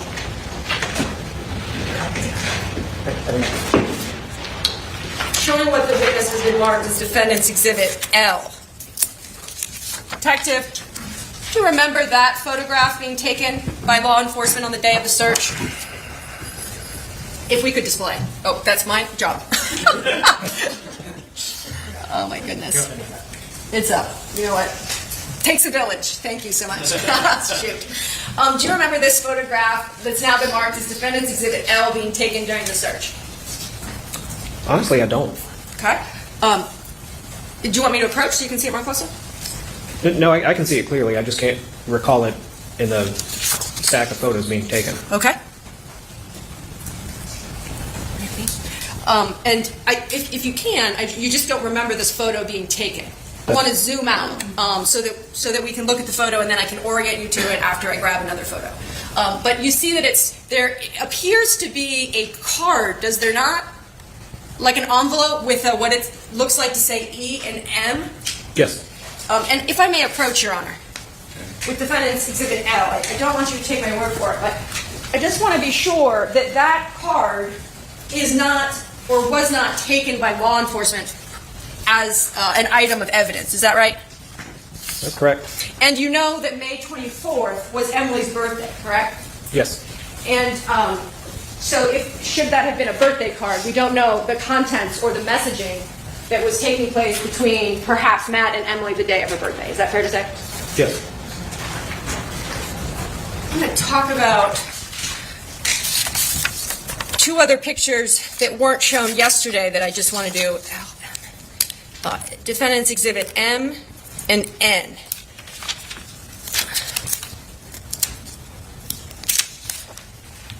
Showing you what's been marked as Defense Exhibit M. Do you recognize that photograph? That is one of the bathrooms at 46 Abbey Cross, yes. And it appears to be, would you agree with me, that there is a green hamper right here? That's accurate. And if you see in here, there appears to be some items. Yes. And this was in the secondary bedroom, or the secondary bathroom, is that right? That's correct. And we know that because of the orientation right here of room D. Correct. Fair to say that in advance of the search warrant being executed, Matt Moore was not given notice that you were going to descend on that house and execute a search warrant. That's accurate. Right? You didn't let him know you were coming. Correct. Right? So in the guest bedroom, we have this hamper. Now showing the witness what's been marked as Defendant's Exhibit N. At some point during the search warrant, the basket was emptied by the officers, was it not? And the clothes were dumped on the floor. At this point, I wasn't on scene, but I'm assuming that since no one else was in the house, since officers cleared it, that yes, it was emptied out by an officer. And does this picture look like it jog your mind of one of the pictures that was taken by the officers during the search? Yes. and again, just to orient, I know that we have this picture where the clothes are in the basket, and then this picture where the clothes are next to the basket, and the lid appears to be open here. Would you agree with me, Detective? Yes. And you answered the question that I was going to ask because you're smart like that. The house was cleared, right? So the only individuals that could move things in the house were the officers. Correct. Want to, and it's not real clear here, but does this look like a fair and accurate copy of one of the photographs that was taken by the Westerville Police Department? Yes. And the same, I ask you, of Defendant's Exhibit M? Yes. So it's the police officers who put it on the floor, and they tried to use that as evidence against him. Oh, she's a good lawyer. She's a really good lawyer. I like this lawyer. She's pointing it all out. And she's not even being like sassy and snarky. She's just No. right And to the point. she makes him set up, and then she gets the payout. Yeah. That's what I like about this lawyer, because we aren't sitting here going, okay, what does that mean? You didn't complete the circle there, guy. Yeah. No, it's clearly that the officers must have emptied that bin, but they tried to imply he had thrown it on the floor. It's hard to see here, but this is a plaid shirt here, is it not? Yes, it is. And this appears to be a black piece of clothing? Or something black. Something black, yes. And then right back here, do you see that? Is another plaid piece of clothing. Do you see that? Wish you would point to it. Yes. And if I may, I'm not sure what this is. I'm showing you now what's been marked as State's Exhibit 83. Do you see that plaid? Yes. And it's hard to see. And let me, Your Honor, may I approach? I want to bring up Defendant's Exhibit N63. You see that in the back there? The State's exhibit that I've shown you, as you testified to on direct, is from Kobele Restaurant, taken on May 24th. Is that right? Yes. And we know that shirt was a short sleeve shirt, do we not? Yes. That shirt, is that in evidence at the Westerville Police Department? Honestly, I can't recall. If I could see the list of inventory that was taken from the search warrant, it would refresh my memory. Well, and because I don't have the evidence log handy, let me ask you this. Fair to say that there is nothing of evidentiary value from any of the clothing items that were taken from the hamper. Is that correct? That's correct. And remember when we were watching we watched it, and you certainly have reviewed it, the Officer Hollis video cam footage when he goes to the house initially? Yes, ma'am. And Matt Moore goes into the closet and he holds up that black skirt and says, "This is what she was wearing last night." Do you remember that? Yes. And then actually on the day of the search warrant, on May 27th, that black skirt is in the same exact location in the closet, is it not? And, I'm sorry? Do you have a photograph of that? Yes, I'm getting it. Okay. And that black skirt is in physical evidence, isn't it? Yes. And I came to the office, to the police department, what was it now, a week or so ago? Probably about 2 weeks. Yes. 2 weeks now. Yes. And you and Lieutenant Alloway and I, we opened up a significant number of brown bags which had physical evidence in those bags, right? Yes. And one of the items that was bagged and properly preserved was that black skirt that Emily was seen wearing on her birthday. Since I was in and out, essentially getting the items out for you and Detective Lieutenant Alloway, I can't speak as to what was in all the bags.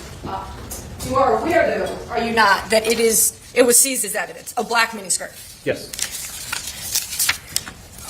I'll show you what's been marked as Defendant's Exhibit O, because it's easier than for me to find. Does this look familiar? Yes. And this photograph was taken on the 27th of May? Yes, it was. And thinking now to compare this photograph versus the body cam from Officer Hollis on the 25th, do you remember when Matt Moore walks into the closet on May 25th, right to this area, and holds up a black item and says this is her miniskirt? Yes, I do. And this photo, we know, is from May 27th, so 2 days later. And there appears, does it not, to be a black item in that same or similar location? Yes. And fair to say that when you're executing a search warrant, your purpose there is truly, as the search warrant application says, to find items of evidentiary value. Yes.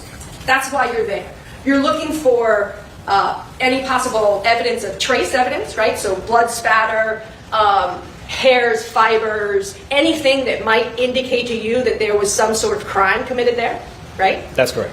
You would certainly take anything that you saw that you thought it might not be of evidentiary value, but if it could be, best practices, you'd take it, would you not? That's correct.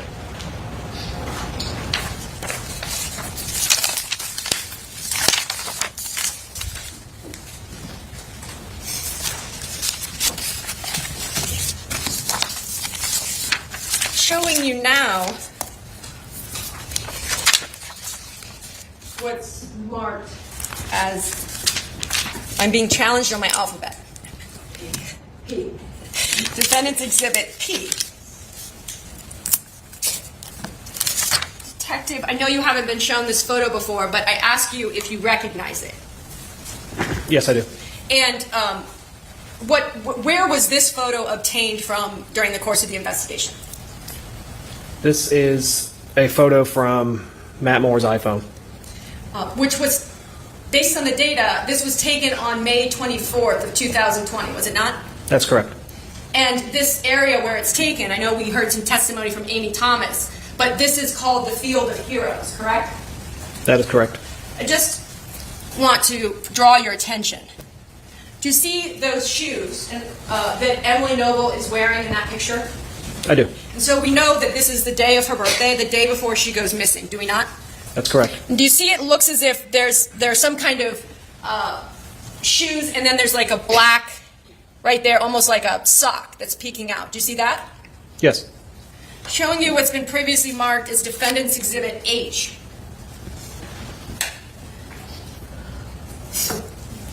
Do you see those? I do. This photograph was taken on May 27th of 2020 when the search warrant was executed, is it not?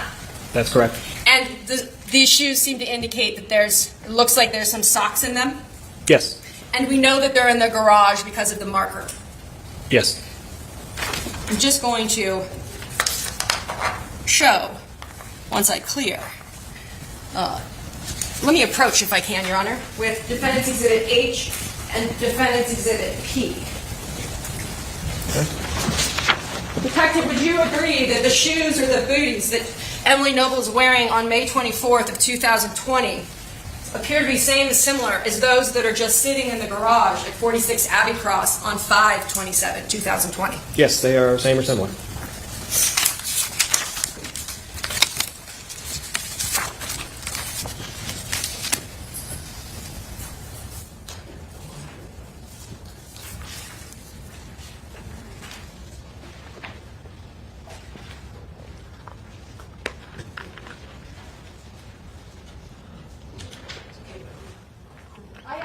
Because State's Exhibits 7 and 8 were shown to you. Remember this photo, Detective? Yes, ma'am. Where you were shown that when Matt Moore's walking in here, this cooler is in this position right here. Yes. Right? Do you see how there's actually a cord hanging down from here? Do you see that? And I'm happy to approach. I can see it. Yes. So we've got the orange electrical cord on top of the cooler, and then we've got the cord hanging down. Right? Yes. I can see the what? Oh, this one. And a leaf blower. So he could have killed someone in Canton. And then you know from watching Sergeant Hollis's body cam video that there's twice that he leaves the house and leaves Matt Moore alone in the house, correct? That's correct. The first time when he's over talking to John Kramer, and then the second time where he's out talking to officers, and the second time is about a half an hour or so. Does that sound right? Sounds accurate. And at no point in time did Sergeant Hollis ever say, don't touch anything in the house, did he? No, we did not. Nor did he say, come outside with me because I don't want anything disturbed inside, right? That's correct. So then Officer Hollis comes back in, and Matt says, wait a second. This seems odd, right? Because there's this cord isn't usually here. The cord is hanging here. Do you remember when he told Officer Hollis that? I do. You would agree with me that it's Yes, the cooler has been moved. It's almost as if he went over there when Officer Hollis was gone and noticed it was out of place, and so the cooler's moved, correct? Objection, Your Honor, calls for speculation. Well, okay, so they were asked these questions about the cooler's moved, and there's a flashlight there. Do you remember that? Yes. Okay, you would agree with me that the electrical cord is still in the exact same or similar position in both photos. It's hanging down, right? Yes. Okay, and so if the electrical cord or the cooler were of evidentiary value, I am sure that the officers would have seized any or all of those things. Wouldn't you? Yes. And nothing from here was seized, correct? Not that I'm aware of, no.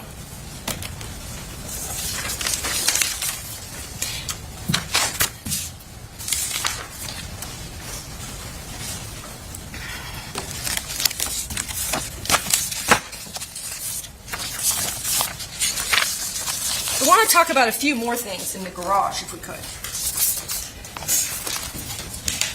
You looked, did you not, at receipts of things that Matt Moore had purchased in the days leading up to May 25th, 24th of May, did you not?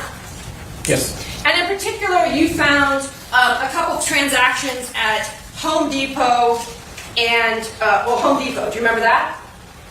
Yes, I do. From March 15th of 2020, there was a order total of $26.19. Do you remember that? I do. And you indicated that in your report on page 63. I assume you remember through your investigation that the receipt was determined to be for a Nature's Care soil. Do you remember that?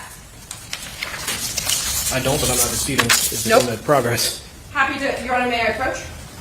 Just So he didn't go to the murder aisle and get all the normal machetes and stuff like that? No. Wouldn't that indicate he didn't do it? Because I know for a fact in America you have to go to the murder aisle if you do it. If somebody in your life ends up unalived. Yep. Yeah, that's the clear indication of guilt. Oh, you went to Kroger's. Guilty. if it would refresh your recollection. Absolutely. I just Clorox snipped it wipe. from your All right, report. thank You let me- Sorry. I said you went to the Clorox wipes aisle. Yeah. Guilty.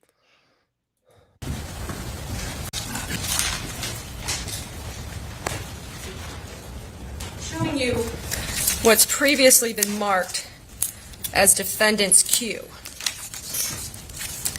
And I only show you this just about this issue of things being moved or not moved. Does this picture look familiar to you? I know it was not shown during the direct examination of Lighting, but have you seen this picture before? Yes.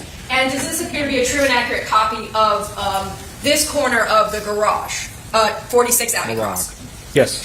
And this is capturing that area as of May 27th of 2020. Do you Yes, agree with me? that's correct. And you see this right here. The bag that's purchased a couple months prior is just sitting right here in the garage. Do you see that, Detective? Yes. And in fact, you can read right here. It says Nature's, does it not? Nature's Care, and it's potting mix. Yes. And that purchase was made in March, and it was still in the garage in May, correct? Yes, ma'am. There was also a lot of discussion about vodka.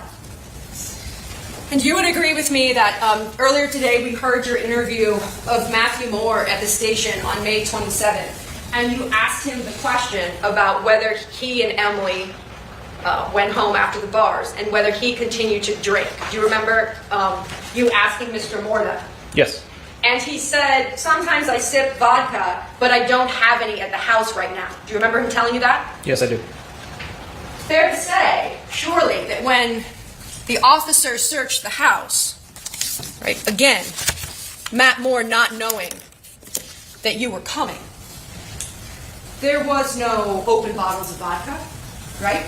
Not that I'm aware of. There was no, and of course the pictures speak for themselves, Exactly. right? Yes. So if we, or the jurors, were to look at all the bottles, no open bottles of vodka, right? Correct. Not on the counter or in the trash, right?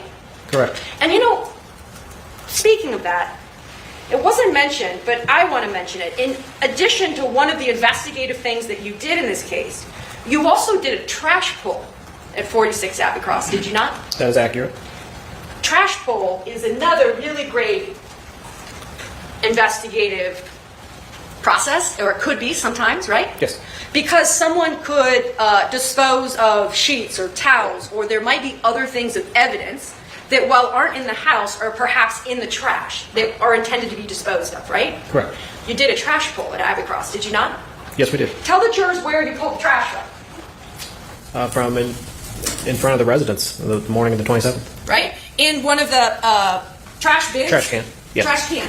So, and I asked that because it wasn't from like a trash can that's under the sink or anything. You actually went into like the trash bin that was outside the house, right? Yes. And you looked through it with the mindset of what in here might be of any possible evidentiary value, correct? Yes. You found nothing. That's correct.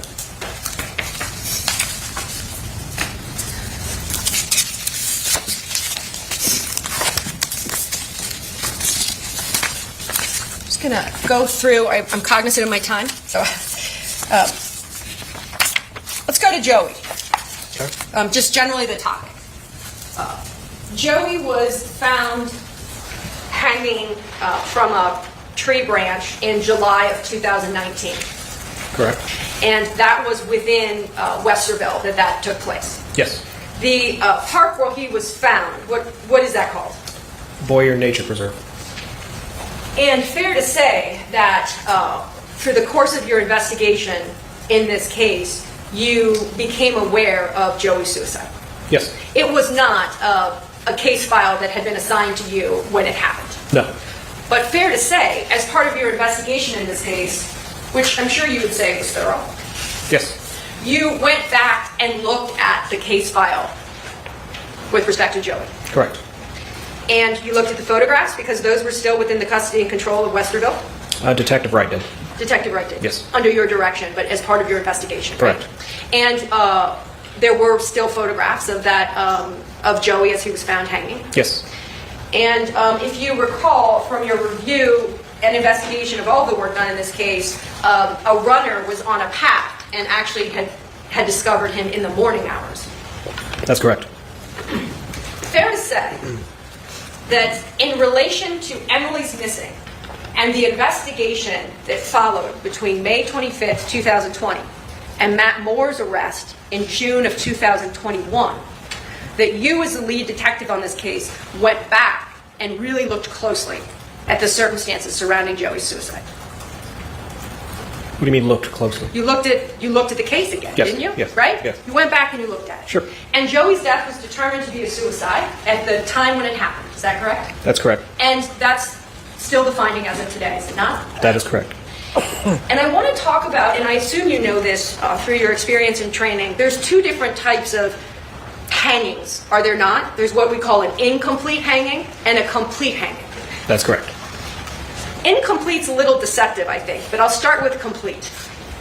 Complete, is it not, and please tell me if I'm wrong, is when someone hangs themselves, let's say from a tree, and they are suspended in free form. That is, they are not touching the ground. That's correct. And then there's something called an incomplete hanging, which doesn't really sound as if what it is, right? That's fair. An incomplete hanging is when someone, for instance, could hang themselves, let's say, on a doorknob, right? Yes. They could actually be sitting on the ground and hang themselves on a doorknob, right? Yes. And so incomplete is when you're on the ground but able to hang yourself. And complete is when you're hanging and not touching the ground. Correct. And I just want to be clear about that. Joey's was a complete hanging. That's correct. And we know that when Emily was found in the woods, is that she was in, as you told the jurors, she appeared to be on her knees, but on the ground. Correct.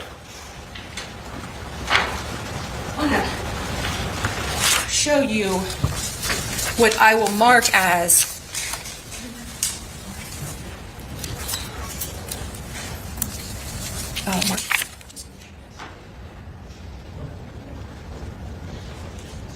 She's got to be in shape show to be you what's getting been up and marked down and in doing evidence all- exhibit. Yes. I've not been shown this picture before.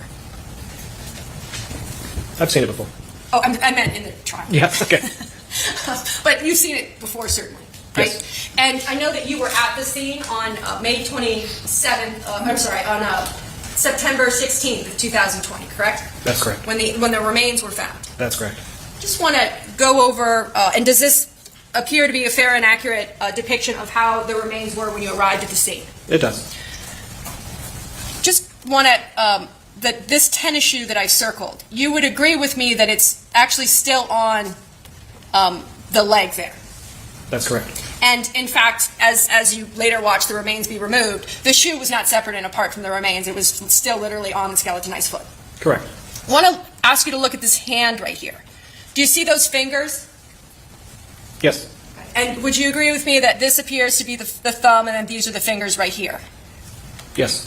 And this is the leg? That's correct. And this appears to be, does it not, a cloth over the right hand? Yes. See that? Yes. Okay. And we know from the positioning that the leg is bent, right, like this? Correct. And she's on the ground like that. Correct. She's on the ground like this. Is that correct? That's- And the fingers are shown there. Well, her left leg obviously is not the same as yours, but yes.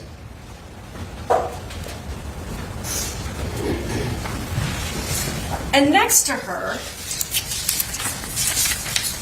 Emily's remains, was found a water bottle, was it not? That's correct. And I just wanted to talk to you about the lab results that were done with respect to the water bottle. There was contents in the water bottle, correct? There was a liquid, yes. And you took a sample of that liquid and had it submitted for testing. That's correct. Fair to say that when you took the sample to have it submitted for testing, it was noted to be peachy in color. Do you remember that description of it? Yes, I do. And in fact, when I came to look at the physical evidence, the color of the liquid inside the bottle is still peachy, is it not? That's correct. And that was submitted and tested, and it was determined, you would agree, that the liquid that is a peachy color was plus or minus 6.3% alcohol. Correct. Tell the jurors the proximity of the water bottle from the remains as it was found. It was right next to the remains. On the left side. On Emily's left side, yes. The liquid inside to have it submitted. Correct. You took a sample of that. There was contents in the water bottle, correct? There was a liquid, yes. And you took a sample of that liquid and had it submitted for testing. That's correct. Fair to say that when you took the sample to have it submitted for testing, it was noted to be peachy in color. Do you remember that description of it? Yes, I do. And in fact, when I came to look at the physical evidence, the color of the liquid inside the bottle is still peachy, is it not? That's correct. And that was submitted and tested, and it was determined, you would agree, that the liquid that is a Hey Nick, thank you for the raid. So she was out there in the woods drinking alcohol. Yep. At 10 in the morning. Yeah. Hmm. And that's why she keeps going on about this bubble Yeah. drink, because that, they want to make sure they tell you it's hers. She drank it a lot, so. Yeah. Hey Lisa. Hey Gigi. Gigi. Yeah, guys. alcohol is a really good antidepressant. I think that's what they recommend most of the time. Just get drunk. That's I'm not sure. peachy color was plus or minus 6.3% alcohol. Correct. Tell the jurors the proximity of the water bottle from the remains as it was found. It was right next to the remains. On the left side. On Emily's left side, yes.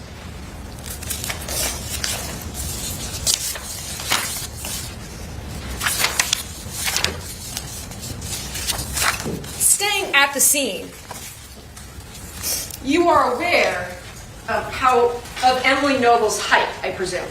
Yes. And tell the jurors how tall she was. Just over 5 foot tall. She's just over 5 feet tall.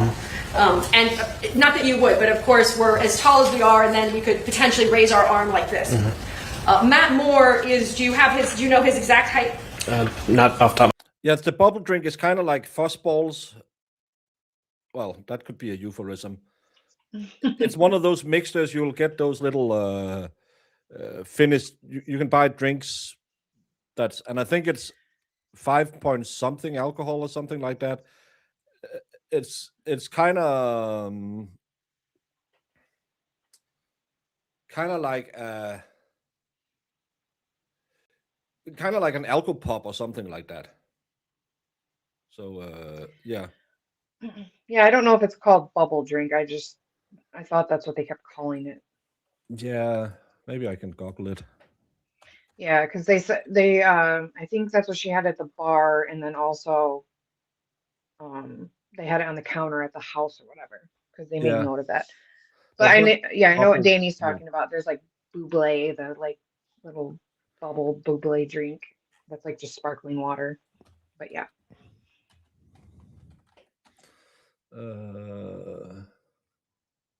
I'm not getting the one I'm looking for. Yeah, I think it's some kind of seltzer drink or something, maybe. I don't know. But it's a finished prop. We can buy them at my store as well. Yeah, Boss Balls. That's the one I'm thinking about. Kind of like these ones. And it's 15% alcohol by volume, so 30% proof. So if you fill your water bottle with this, you're going to have a nice hike. It's something like this. And I don't know if it's the same brand, but you can get these ones in Denmark with.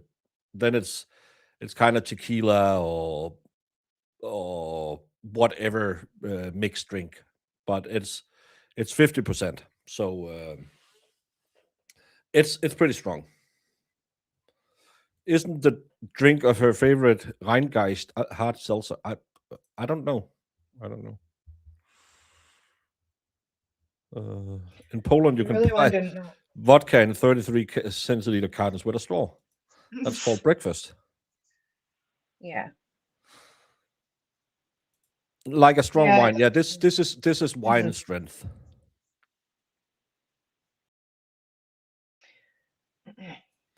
Yeah, we can get them at the local store. Yeah, that's it's one of those things that is kind of popular that you can get out there. So I think it's this type of cocktails she cocktail balls she was having. You probably had them drunk as well, J Bomb. Oh, If I were to show you a Westerville police sheet. Yes. Thank you. If I may approach, Your Honor. Okay. And if that refreshes your recollection, how tall is Matheau Moore? 6 foot even. Thank you. And the tree branch where Emily Noble was found hanging from, that tree branch was measured from the branch to the ground, was it not? Yes. And it was 6 foot 3 inches tall, or in distance. Yes. So between the branch and the ground is 6 feet 3 inches. Yes. So if I'm 6 feet tall and I'm looking at that branch, the branch would probably be like kind of right here, right? It would just be 3 inches over my head. Correct. If I'm 5 feet tall, the branch would be, well, a foot over my head. Correct.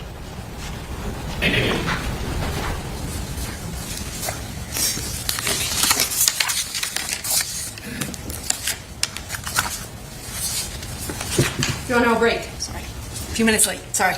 You were going to remind me. She was a bit away from media before. Okay.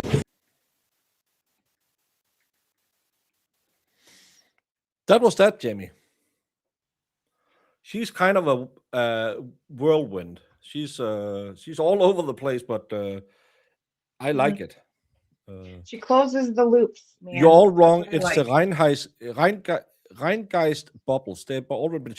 Jaded Michelle, I just said it was like this, but I can search it. Sorry. Yeah, search it because I think I think Jada's right, but I just couldn't She's- remember what it was called exactly. Jade has not been here that long, but apparently all of you mods have already rubbed off on her very much. Hey, I give her the green light to yell at you if you're wrong. Rheingeist bubble. Oh, they're not that strong. Yes, I'm over 21. Uh, mm, mm, mm, mm, mm, mm. They're in like that pink can, maybe Yeah, I think it's this one. peachy pink. It's a hard seltzer. Rosé fruited ale is one of them. Do we remember what she liked? Good cider as well. Beep. Year round.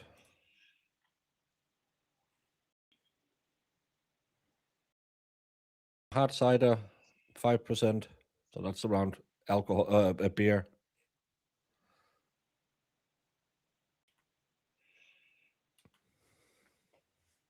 So that's what she was drinking.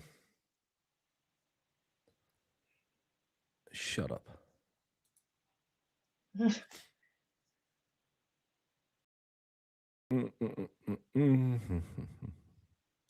Those little balls looks delicious. I've never had one. Well, that could be misinterpreted.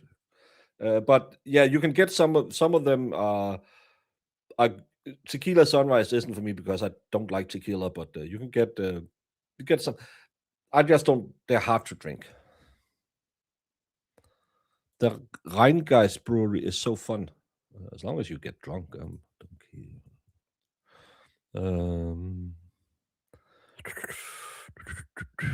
I'm on my potato diet. What? But non-alcoholic. No, thank you. Guys, tea, is that hard tea as well? Yeah. They have some tea with 5% in it too. But these are the bubbles: blood orange, rosé, and mango bubbles. Yeah, And I think they it was said, the rosé one. well, they did say it was peachy, so it could be the mango. Could be. But yeah, I think that's the brand because something bubbles. Yeah. So that's most likely what she had in her can, which to me again lends to the narrative that she wasn't that, because she was against him drinking, but it looks like she had a massive alcohol intake herself. Not that I'm going to say she was an alcoholic or anything, but she Well, didn't seem remember, like she was a saint. yeah. Well, she always had it against him drinking when she wasn't there. Yeah. She'd always say, you better not be drinking while I'm gone. Like it Yeah. seemed like maybe she wanted to wanted to take be part of it. there. Yeah, she didn't want to like come home to him drunk and then she starts drinking. I don't know. Maybe she had this weird thing. Yeah, we don't know, but I just love that out of context, it all sounded kind of nefarious. But in context, he had his own money. Why should he steal her money?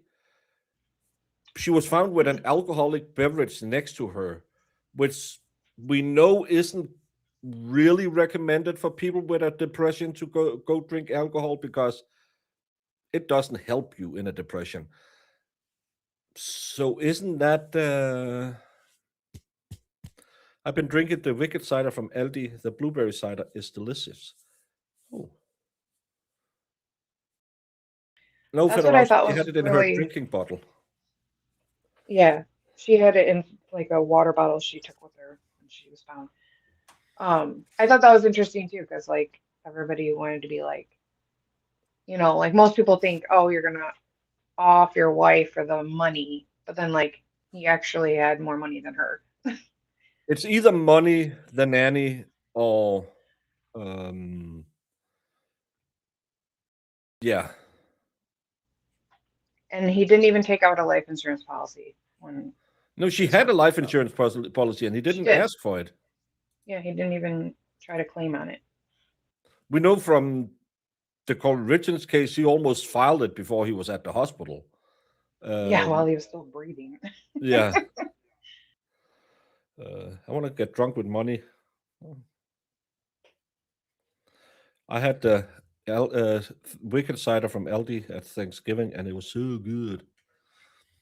We have something called cool shakers and stuff like that. That's normally what if I have a hard cider, but that's a summer drink. To me, this shows she off herself. It's like White Claw. It doesn't help me believe he's guilty. I would say that much. But I have a hard time seeing where this is going because I can't follow the state. And what I thought they kind of got into it with the money and and those phone calls. The phone calls were 6 months before, and the money was actually nothing. He had more money than she did. So it's really hard. I have a hard time seeing where the hell this is going. Is that really how I sound? What? I don't know. No, cider is very low alcohol if it's real cider.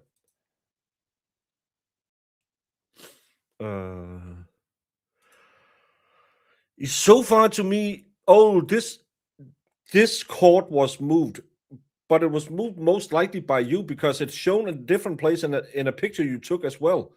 Oh, look at all this clothes outside of the hamper that your officers pulled out of the hamper. I'm really, I don't know. I'm not saying one way or the other, but they have to get beyond reasonable doubt. And I just don't get there. Well, it makes me think that the sister and maybe the friends facilitated like pushing the cops into like, hey, come on, he's clearly guilty. Yeah. Because it's like, what do you have? Right. You don't really have anything. Yeah. No, you'll call this an alcopop in Denmark if it was a cider. But we talk to Yanks, so we speak Yank. It's the same. I said mincemeat, and Marissa was like, "What's that?" Well, it's ground beef. So I thought mincemeat was like ground lamb or something. No, it's everything minced. It's just because that's how the Brits say it, and you call it ground whatever product it is. I don't really understand it, but Jamie, at 6:30, we're gonna take an early Friday. We're gonna continue this trial on probably Monday. I don't know. Later today or tomorrow, I will be addressing all the BS drama that a certain person has pulled up over on the Twit thread today because, hey, he's coming at me. I'm gonna go back. But we don't do that while we are streaming trials. We keep it as separate as we can, even though, of course, there's some bleed over.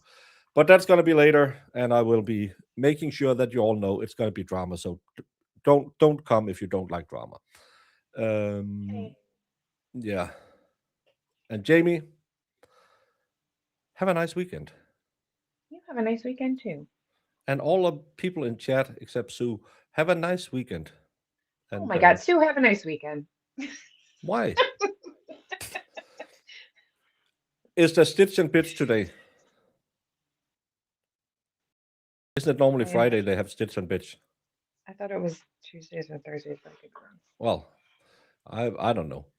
But Sunday there will be movie night on the Discord that you can join for free, and they are gonna watch The Shining. The Shining.